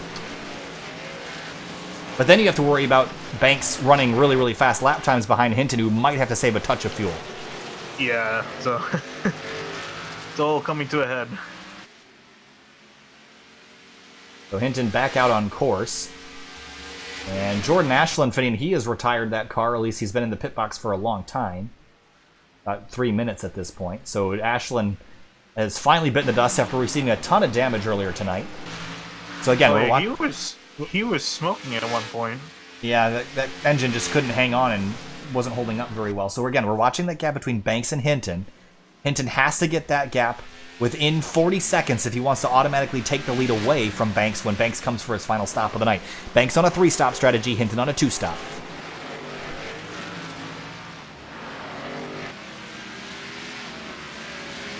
This has really become a very intriguing race to see how this all plays out. Yeah, what I'm really curious about is what's Banks' pace. And I'm kind of curious if he was hiding anything, maybe pacing himself before. Okay, well, looking at the times now, it's 41.5 back to Hinton. But what about Banks tanking fuel only, Finian? I mean, you could save yourself a ton of time. Yeah, I was thinking that. And yeah, so if he takes fuel only... Oh, okay. I had a scare. Yeah, his internet's struggling, and that's the other concern is if his internet goes out like it has in the past on him, it's race over. Let's see. He came in on lap 45, so he would be able to go to lap 70. It'll save him a few seconds, but his tires are going to be pretty. Well, Hinton's aren't going to be any better. So it's a survival strategy. Again, it's up to Banks to make that decision. Alex Bell has inherited 3rd place after a long night of battling through and taking his time. He started 5th, running 3rd. Jeff Wright in the 4th place car. He is That car has seen better days, but it's still running decently competitive lap times. Okay, the gap... And honestly, it's kind of amazing that his car, the damage the way it is in 4th place. It's pretty incredible, that's for sure. He's tenacious. Okay, so at 55 of 75, Joshua Banks leads this race. Look at the gap now, Finian, 40.5 seconds. So if Banks comes in for 4 tires and fuel, if this gap stays as it is, Hinton and Banks will come out almost dead even with each other. Now, I feel like that's almost the call. If Banks can keep this gap near 40 seconds, why don't you take tires, and then you'll be running down, and it's like taking candy from a baby with Hinton on his old tires.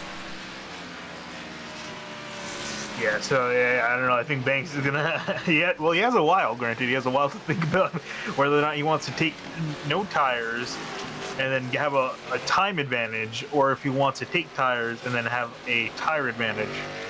The tire advantage will get you 2 to 3 seconds a lap, and that might be worth more than saving 5 or 6 seconds in the pits. So it all comes down to these last 20 laps. As we cross the line here, we'll get that 20 to go. And Banks, you said, could go to lap 70. He's 10 laps into his stint. But he can pit really whenever, Finian, and maybe he just waits another 5 laps, comes in, and doesn't wait for Hinton to catch him anymore.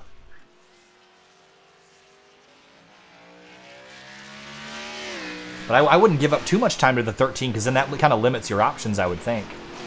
Yeah. Definitely starts to limit it. So, I mean, really, ideally, best thing to do would just be cut the stint in half, come down, get the fresh tires on there, maximize the tires, and catch back up. You also don't let that much time to the 13. So, this is pretty much a lot of stuff going through his head while he also has to make quite a bit of pace. Look who's quietly slipped inside the top 5, Finian. Clifton Cockrell in the 16.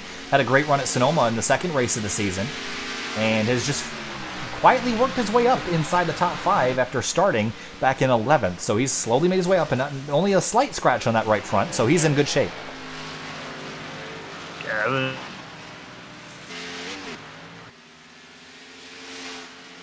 Gap between Banks and Hinton is now 38.7 seconds. 20 laps to go. You can easily make it to the end from here if you're Banks. I'd say maybe go 1 or 2 more, then bring it right down to pit road, Finian. What do you think? I would say probably go a little bit longer, but not too much longer. Maybe 5 more laps, then come in. I think Banks and Hinton have been relatively even. Ooh, Hinton last time through, Finney, he ran a 1:11.9. And that was only 5 thousandths off of his best time of the race. So Hinton is on it right now. He's flying. And that tells me that he's not really concerned about saving a ton of fuel.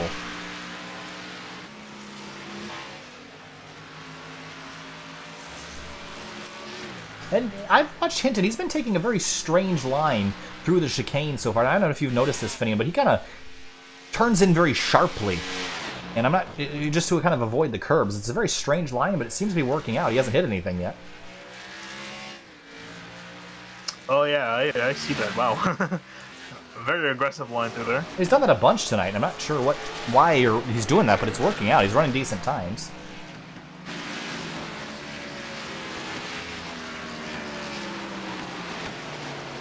Alex Bell in 3rd place. Again, we've mentioned his slow climb to the top of the leaderboard tonight. And he's a multi-time winner this year.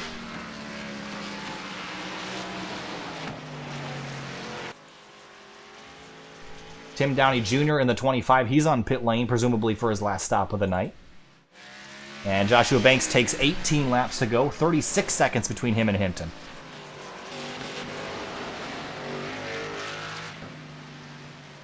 Yeah, I really am curious though when this 36 is going to make his final stop. Lots of different strategies in play tonight. We've seen kind of both of these. I thought for sure that staying out would be the way to go, but because of how much he had to save and how difficult it is to save with this higher downforce package, it really hasn't played out to be as big of an advantage as we once thought. Now Hinton is almost on equal ground with the 36, even though he's pit 1 less time.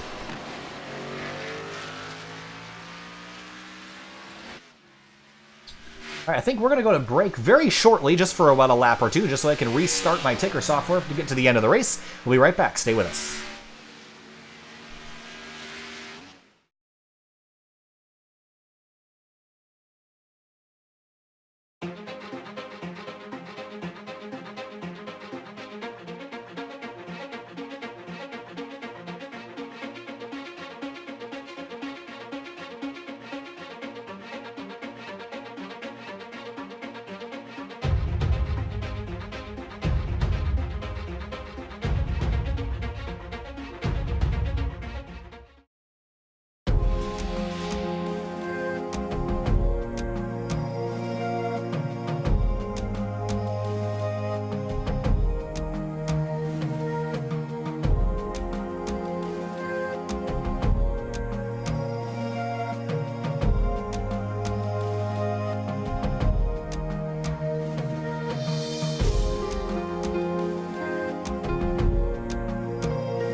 15 laps to go here at the Charlotte Roval for the final race of the regular season for the Outsider Racing League, and Casey Lakatos was running inside the top 10 Finian, and he has some big damage on that race car.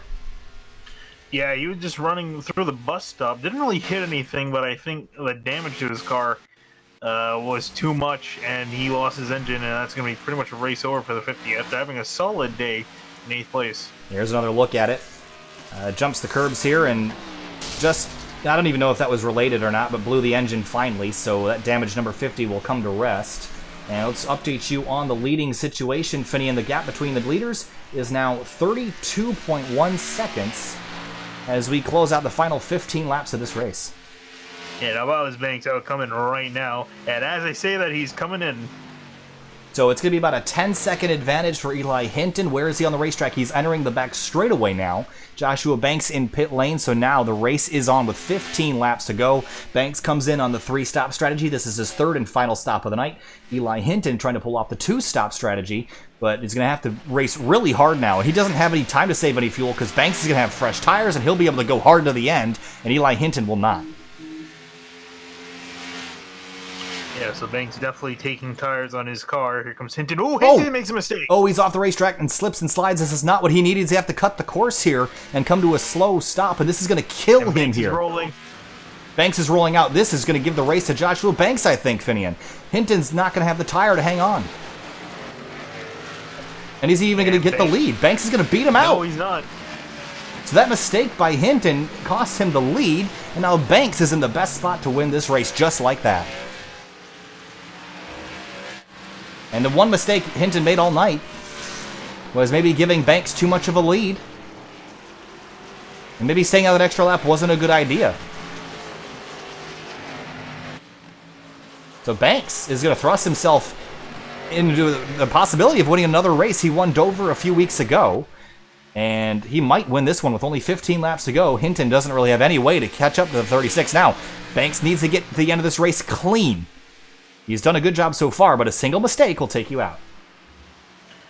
Yeah, I'm also kind of curious. I think definitely Hinton's the faster of the two on raw pace alone, but again, with the fresher tires, if Banks is able to keep ahead, I imagine that Hinton's also going to be firing at all cylinders now, trying to catch up to that 36. Yeah, I was just showing the lap since pit graphic, but obviously it's not correct because I just reloaded the ticker software. But Banks has been out on his laps for only about 1 lap, and Hinton's been out for about 12 to 13 laps. And Hinton last time through on a run 14.175. It's not significantly off pace from what we expect, but you should be able to run, 110s, 111s on fresh rubber. And it looks like Banks is on pace to do that right now, already gaining a ton of time.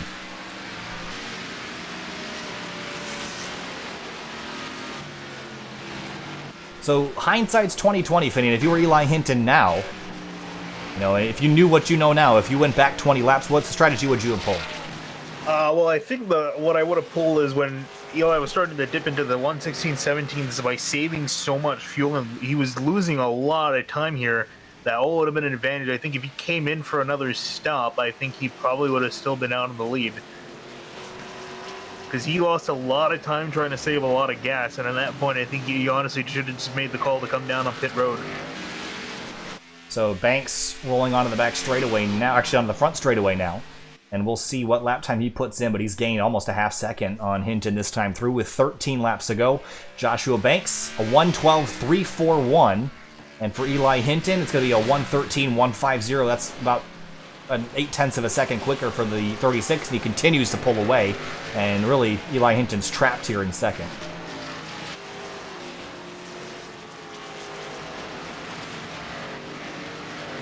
Jeff Wright's still hanging on to 6th place, although he's down on the banking now. I think he's losing so much horsepower, he's just trying to take the short way around. Yeah, and actually he's going to lose. He's going to fall behind Butler and Bell, who passed him. So he'll fall back into 6th place. Lipton Cockrell into pit road from 3rd. This will be his final stop of the night with 13 laps to go. AJ Stravato, I think he is been on pit lane for a while, so that car is destroyed, as is the 8 of Jeremiah Vincent. So more cars ending their race late here as Banks and Hinton separated by 4 seconds now.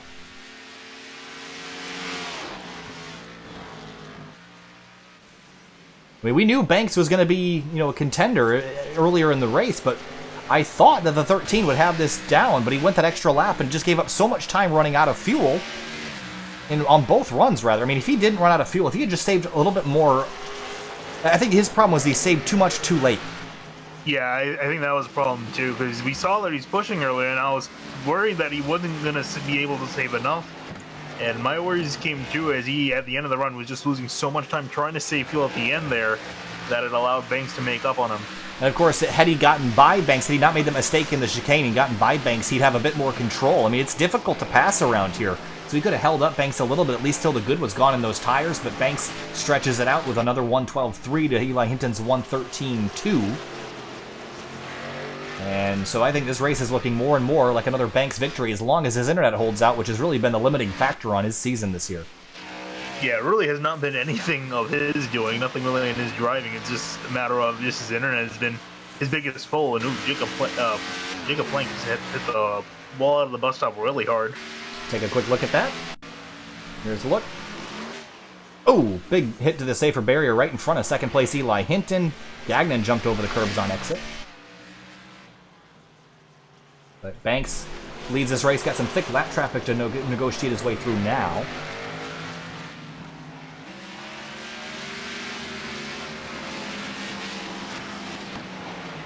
So with Banks actually coming up to Clifton Cockrell to put him a lap down, so only the top 5 will remain on the lead lap. Yeah, no surprise here. I mean, we know that the Roval really spreads people out. The skill gap is large at a racetrack like this, and with the attrition level that we see, I'm even surprised we have this many cars still running. Yeah, and honestly, the amazing thing, too, is the fact that if Banks or Hinton, obviously they're not going to at this point, but if they so desire, they can make another pit stop and they would still be out ahead of Elliott Butler in 3rd place. So the thing that's going to hurt for Joshua Banks right now is coming into tonight, he was 13th, tied for 13th in the points with Reggie Ortega. And both he and Ortega both had a victory heading into the season. This will be Joshua Banks' second victory. He could have won 4 or 5 races had he been able to finish the ones that he was leading. Yeah, and I think that's been the biggest detriment is the fact that he was running really well in quite a few races and then lost connection, so effectively fell to the back of the pack. And is going to end up missing the chase. So it's going to kind of sting a little bit for the 36, but I mean, I think he'll know that he definitely had a shot and then definitely had some speed. So with the Outsider Racing League silly season starting up, we talked earlier tonight about the 50 and the 18, Casey Lakatos and Alec Martinez joining Sim Motorsports for the next season of 2019. There's also some other shifting going around. There's some new Ford teams popping up. I think Dark Smoke, I can't remember if they're going to Ford or Chevy, but they're definitely leaving Toyota. So they're going to Chevy.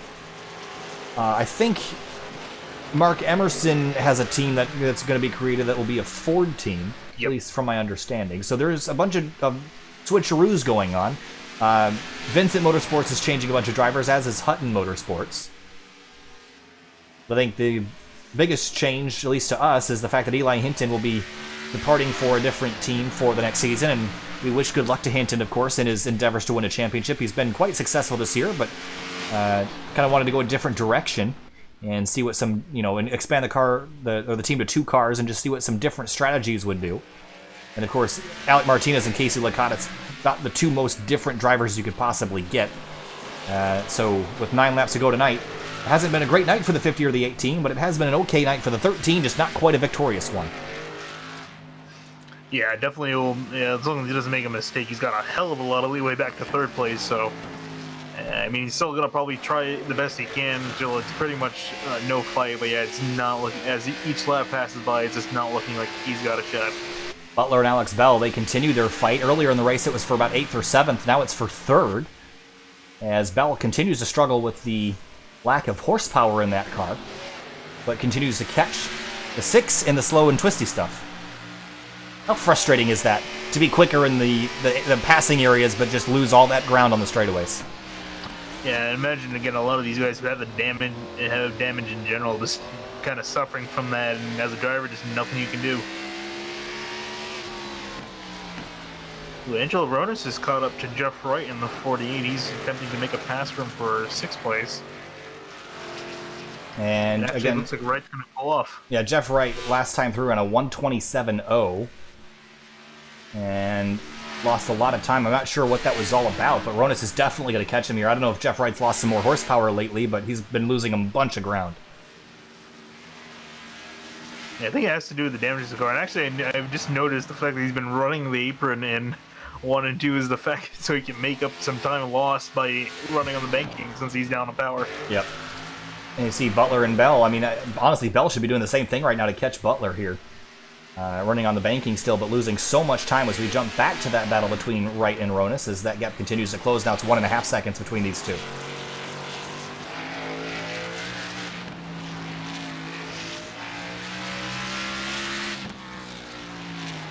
Eight laps to go now, 68 of 75.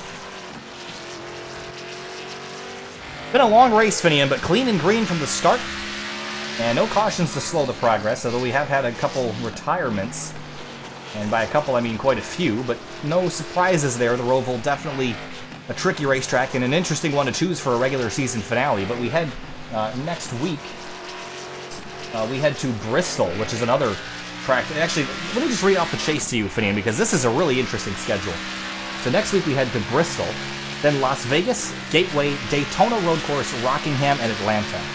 And that is quite the assortment of racetracks to go to in a championship format, so we thought it was tricky now. Wait till we go to Daytona Road. That's a complete unknown for this entire field.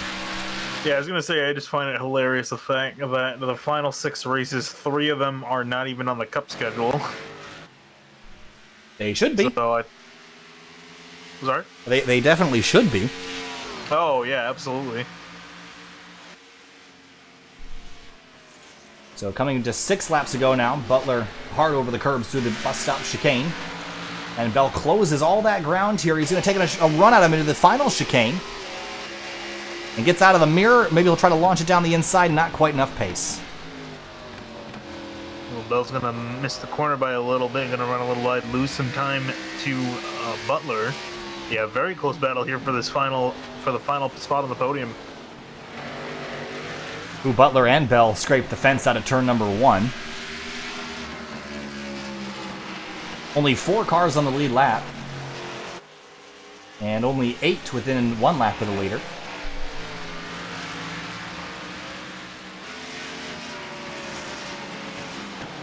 But races like this, they're not about, the wheel-to-wheel racing for 20 laps at a time. They're just all about the strategy and how to plan a race out and run it backwards from the end.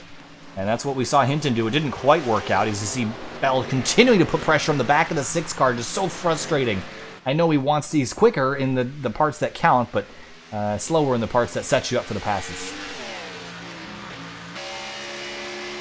Yeah, Butler also, remember too, Butler actually is on the 2-stop strategy here. Oh, I forgot about that. Yeah, and all the way up into 3rd place. He's fighting with, and even if Bell gets by, he'll have a pretty solid 4th place with him from that strategy. So it worked out for him. And Bell continues to miss that first corner in the chicane. You see the 27, Jordan Ashland, missed the final corner. Ashland is 5 laps down in 11th place and had a decent run going, and then had contact with the 48 of Jeff Wright that gave him much more damage that he wasn't able to recover from. As Joshua Banks takes 5 laps to go, he's got a 6-second lead over Eli Hinton. But now their times have stabilized out, Finian, and Hinton's not going to run him down, but Joshua Banks still has the potential to make a mistake.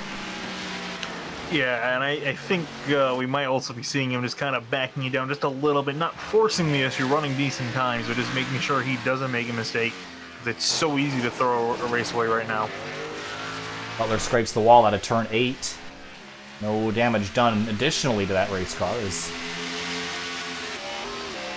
is a spectacular battle. I mean, this is almost like watching GT racing with one car really quick on the straights and one car much better in the downforce area, but Bell gets a really sloppy chicane done that time through. We'll lose some time. Angelo Ronis stopped in pit lane. Not sure if this is a scheduled stop or not. Ooh. Just a quick stop for fuel, it looks like.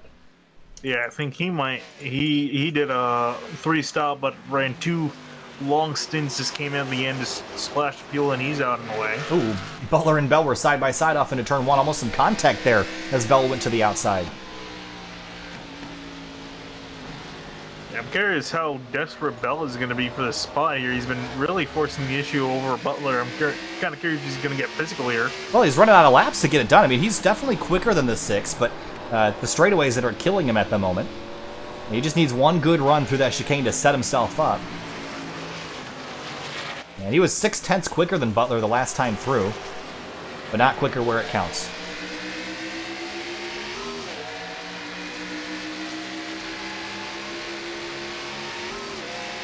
Coming back to 3 laps to go, and it's a 7-second lead between Banks and Hinton. And then it's 55 seconds back to Butler, and then 0.3 of a second back to Bell, where this battle for third is.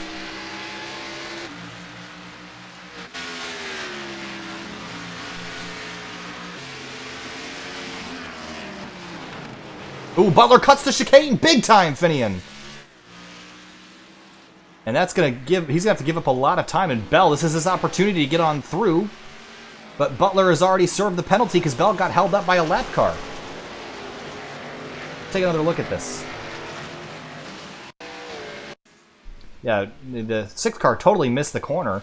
And Bell gets caught up behind Jeremiah Vincent on the corner exit and just totally screwed up the 15's attack on the 6th. But they'll continue kind of where they were before, but Bell had an opportunity and didn't take it. Well, and Bell just ran wide in the corner trying to get alongside the 6, and he's really, you can tell in his driving, he's really desperate for that spot. Well, he should have had it there, but again, nothing Jeremiah Vincent did wrong. He was running his race, but just bad timing for him to have a terrible corner, and Bell got caught up behind. And Butler was able to serve that penalty relatively quickly, and they continue pretty much where they left off, but with one fewer laps for Bell to get by.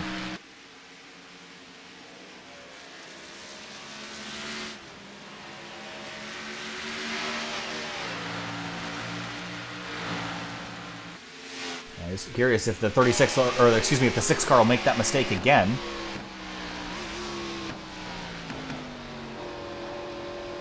Ooh, bit of a sloppy exit for the 6, and Bell closes up. And I think if anything, that's where it's going to hurt Butler. Ooh, and he runs wide in 1. Here comes Bell. It's just so frustrating because Bell gets so close. He gets right on the bumper. He looks to the inside into turn 3. Not able to get the nose down in there, but he's trying so hard. With 2 laps to go, Joshua Banks crosses the line. And now the battle between 3rd place number 6 of Butler and the 4th place number 15 of Alex Bell. Butler winless this season. And Bell has won twice. Tied for most with Jeff Wright in the in the 48. Yeah, Bell, almost. He's really cut out of that last corner, but yeah, and then just loses it all due to the lack of power on the straightaways here.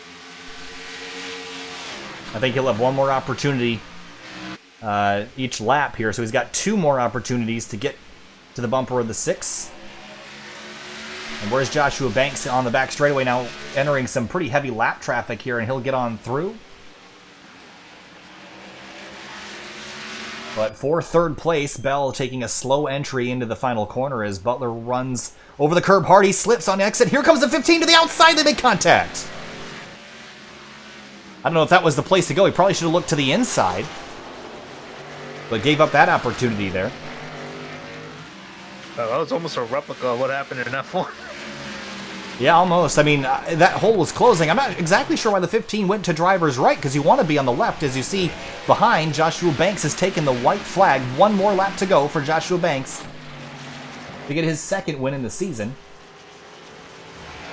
But the battle for 3rd continues to be intense as Butler runs wide out of 5 and 6.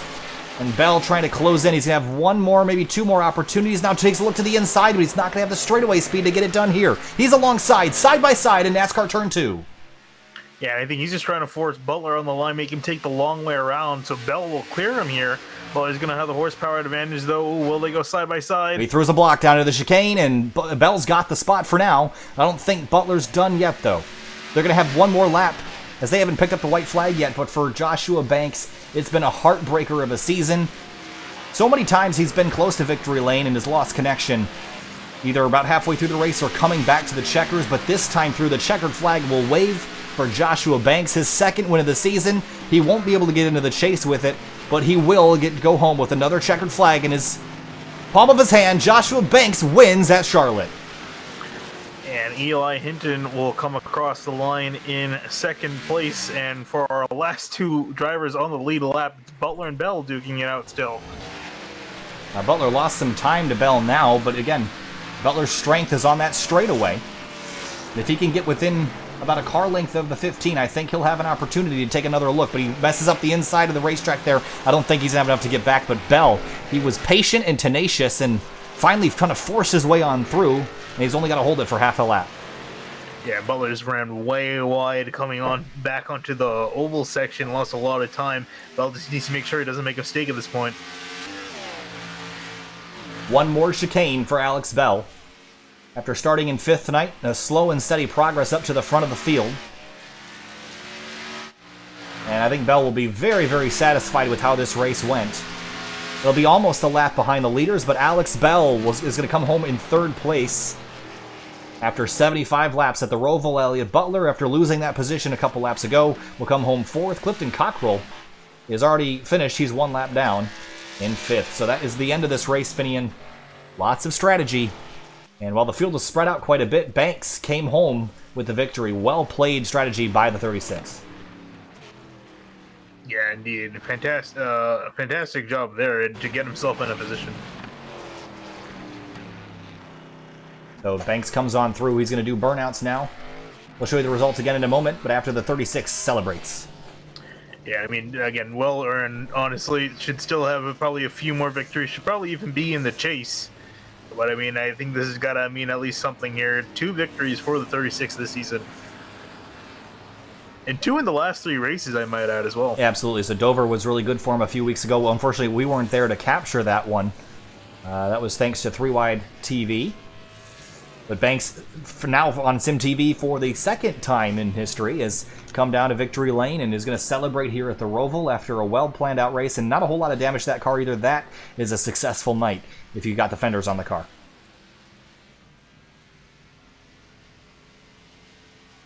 Trying to get those tires spun up against the wall, and there he goes. And there's Alex Bell, the SWA Motorsports teammate. So a podium for both those teammates tonight. I'm sure they're pretty happy with how things have turned out.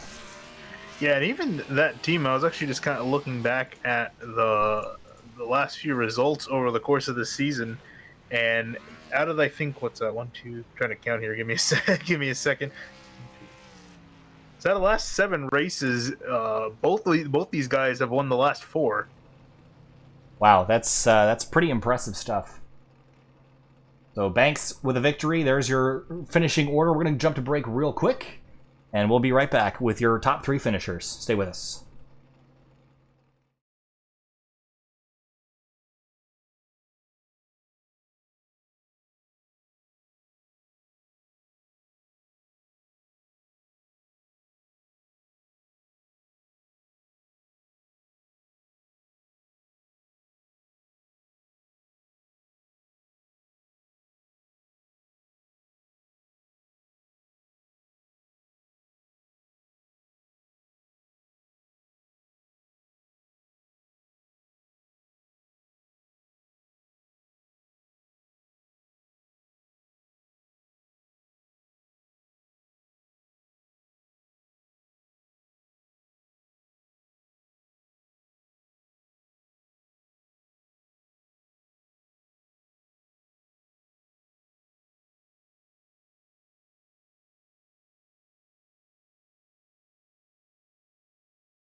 Welcome back live to SimTV here now with 3rd place winner from SWA Motorsports, Alex Bell, driving the number 15 Chevrolet Camaro. Alex, I know you're excited about getting a podium at a road course, and not just any road course, the Charlotte Roval of all places. We know how tricky this place is. You got to be thrilled with a 3rd place tonight.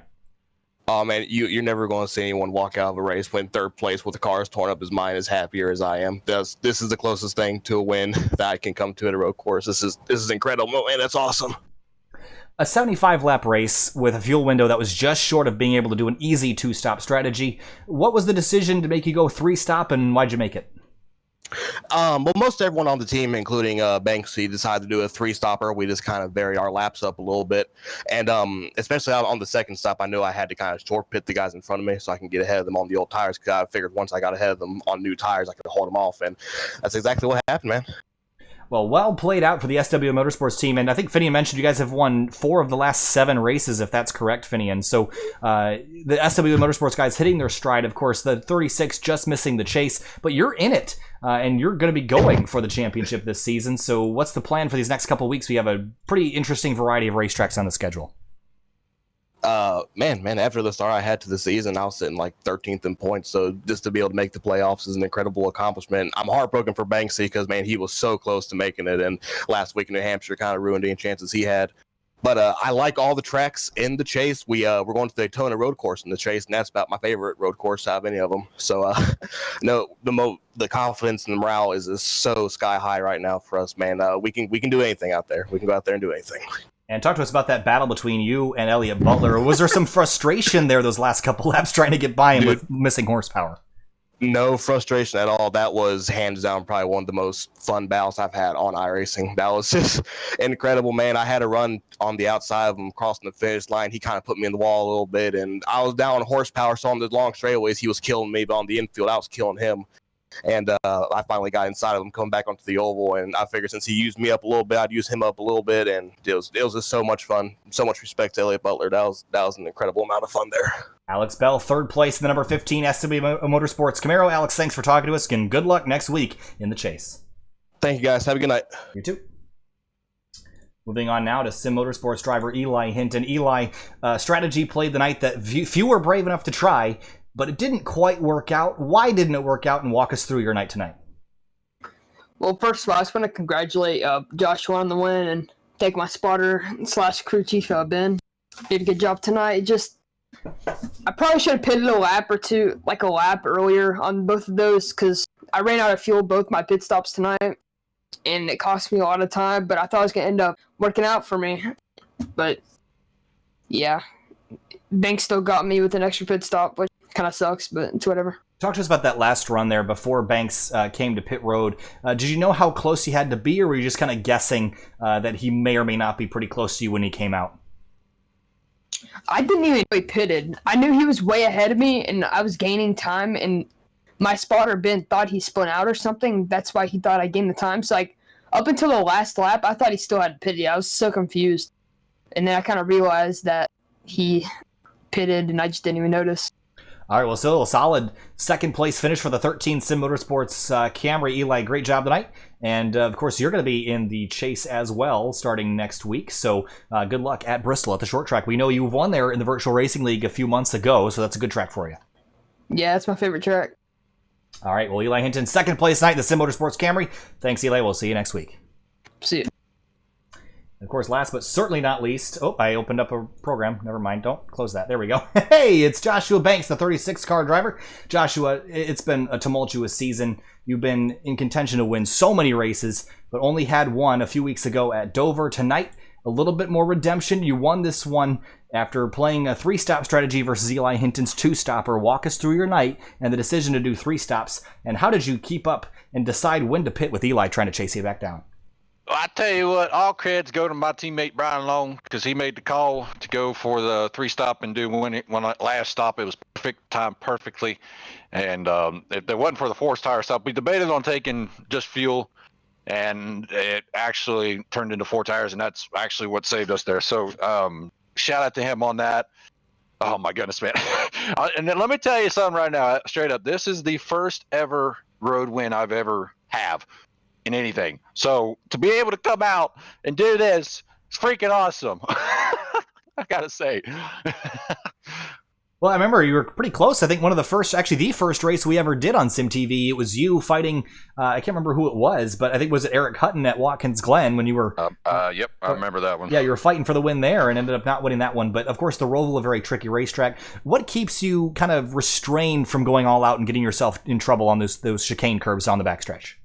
Dude, those chicane back there, it was scaring me. The turtles, oh man, every time I go in there, I got nervous and hoped that either one, I didn't downshift badly, or 2, I didn't go in there in a bad angle to get to the turtles and bounce the car up 20 feet in the air and kill it and everything. But thankfully, we were able to hit our stride every lap, no mistakes, and just to be able to come out on top, it just felt great, man. I mean, we hit every corner like we needed to. Once the run started kicking in, I started learning more about the track and just taking my time, patience, and everything, and actually was pulling out some good speed. Not the fastest, obviously, but just good enough to make pace and keep the lead. Absolutely. And also, you're not in the chase, unfortunately, starting next week, but that means that you can just go for race wins. But Alex Bell will be competing in the chase. So what's the plan heading into these last couple races for the 36 teams specifically? Is it going to be a little bit selfish and go for race victories, or is it focusing on getting that 15 a championship? Dude, I'm out here to win, and it doesn't matter what race we're at. I want to do my best to try to win if we have a chance. Now, when it comes to Bell, brother Bell, we're going to do what we can to help him win too. So I want him to win the championship if he's in the since he's in the chase. So we're going to do what we can, but also go out there and try to win as many races as we can, because I just love to win. There's no second place or worse. I'm the guy who wants to win every race, so like everybody else. But we're going to do what we can and just go out hard and put it all on the line. Joshua Banks wins at the Charlotte Roval. Joshua, congratulations. Go home and celebrate, and we'll see you next week at Bristol. All right, buddy. Appreciate it. Thank you. Absolutely. All right, Finney, that wraps up the coverage here from the Charlotte Roval in the final race of the regular season. We have our chase grid set up, and let's make sure that we have this correct so that I say this right. I'm going to see if they've updated yet, and it looks like it has been updated. So Joshua Banks, of course, jumps up 3 spots to 10th in the standings, but your 8 chase drivers will be Jeff Wright, Bailey Turner, Mark Emerson, Alex Bell, Eli Hinton, Elliot Butler, Casey Lakatos, and Angelo Ronis. That is your chase grid. Finian, some kind of thoughts and predictions for the chase and heading into next week at Bristol. I don't really have any predictions other than the fact that it's, I think, going to be very crazy, very hectic, and I feel like we might be in for a surprise this season. I think driver of the night, I has to go to Jeff Wright in the 48 Finian. That damage should have taken him out, but he finished 6th, and with that, he maintains a 20-point lead over Bailey Turner heading into the chase at Bristol next week. That's another racetrack where we tend to see a lot of attrition. So next week, Finian, Eli Hinton's favorite racetrack. He won there in the Virtual Racing League. Do you have a pick for next week already? You're going to wait and see. I think, honestly, my eyes are on Eli Hinton. I'll have to see the timesheets and then probably make my final decision. But I think that 13 definitely, we see him do pretty well at Bristol, and I think it's kind of hard not to pick him going in. All right, one last look at the chicane on the back straightaway here that claims so many cars tonight, but Joshua Banks goes out on top. Eli Hinton, Alex Bell on the podium. That's going to do it for us tonight. We'll see you on Monday night from Motegi for a 3-wide Racing League doubleheader at 9:40 p.m. Eastern Standard Time. Thanks for watching, and we'll see you next week, 10 o'clock on Saturday, for the Outsider Racing League Chase. We'll see you later. Have a great night.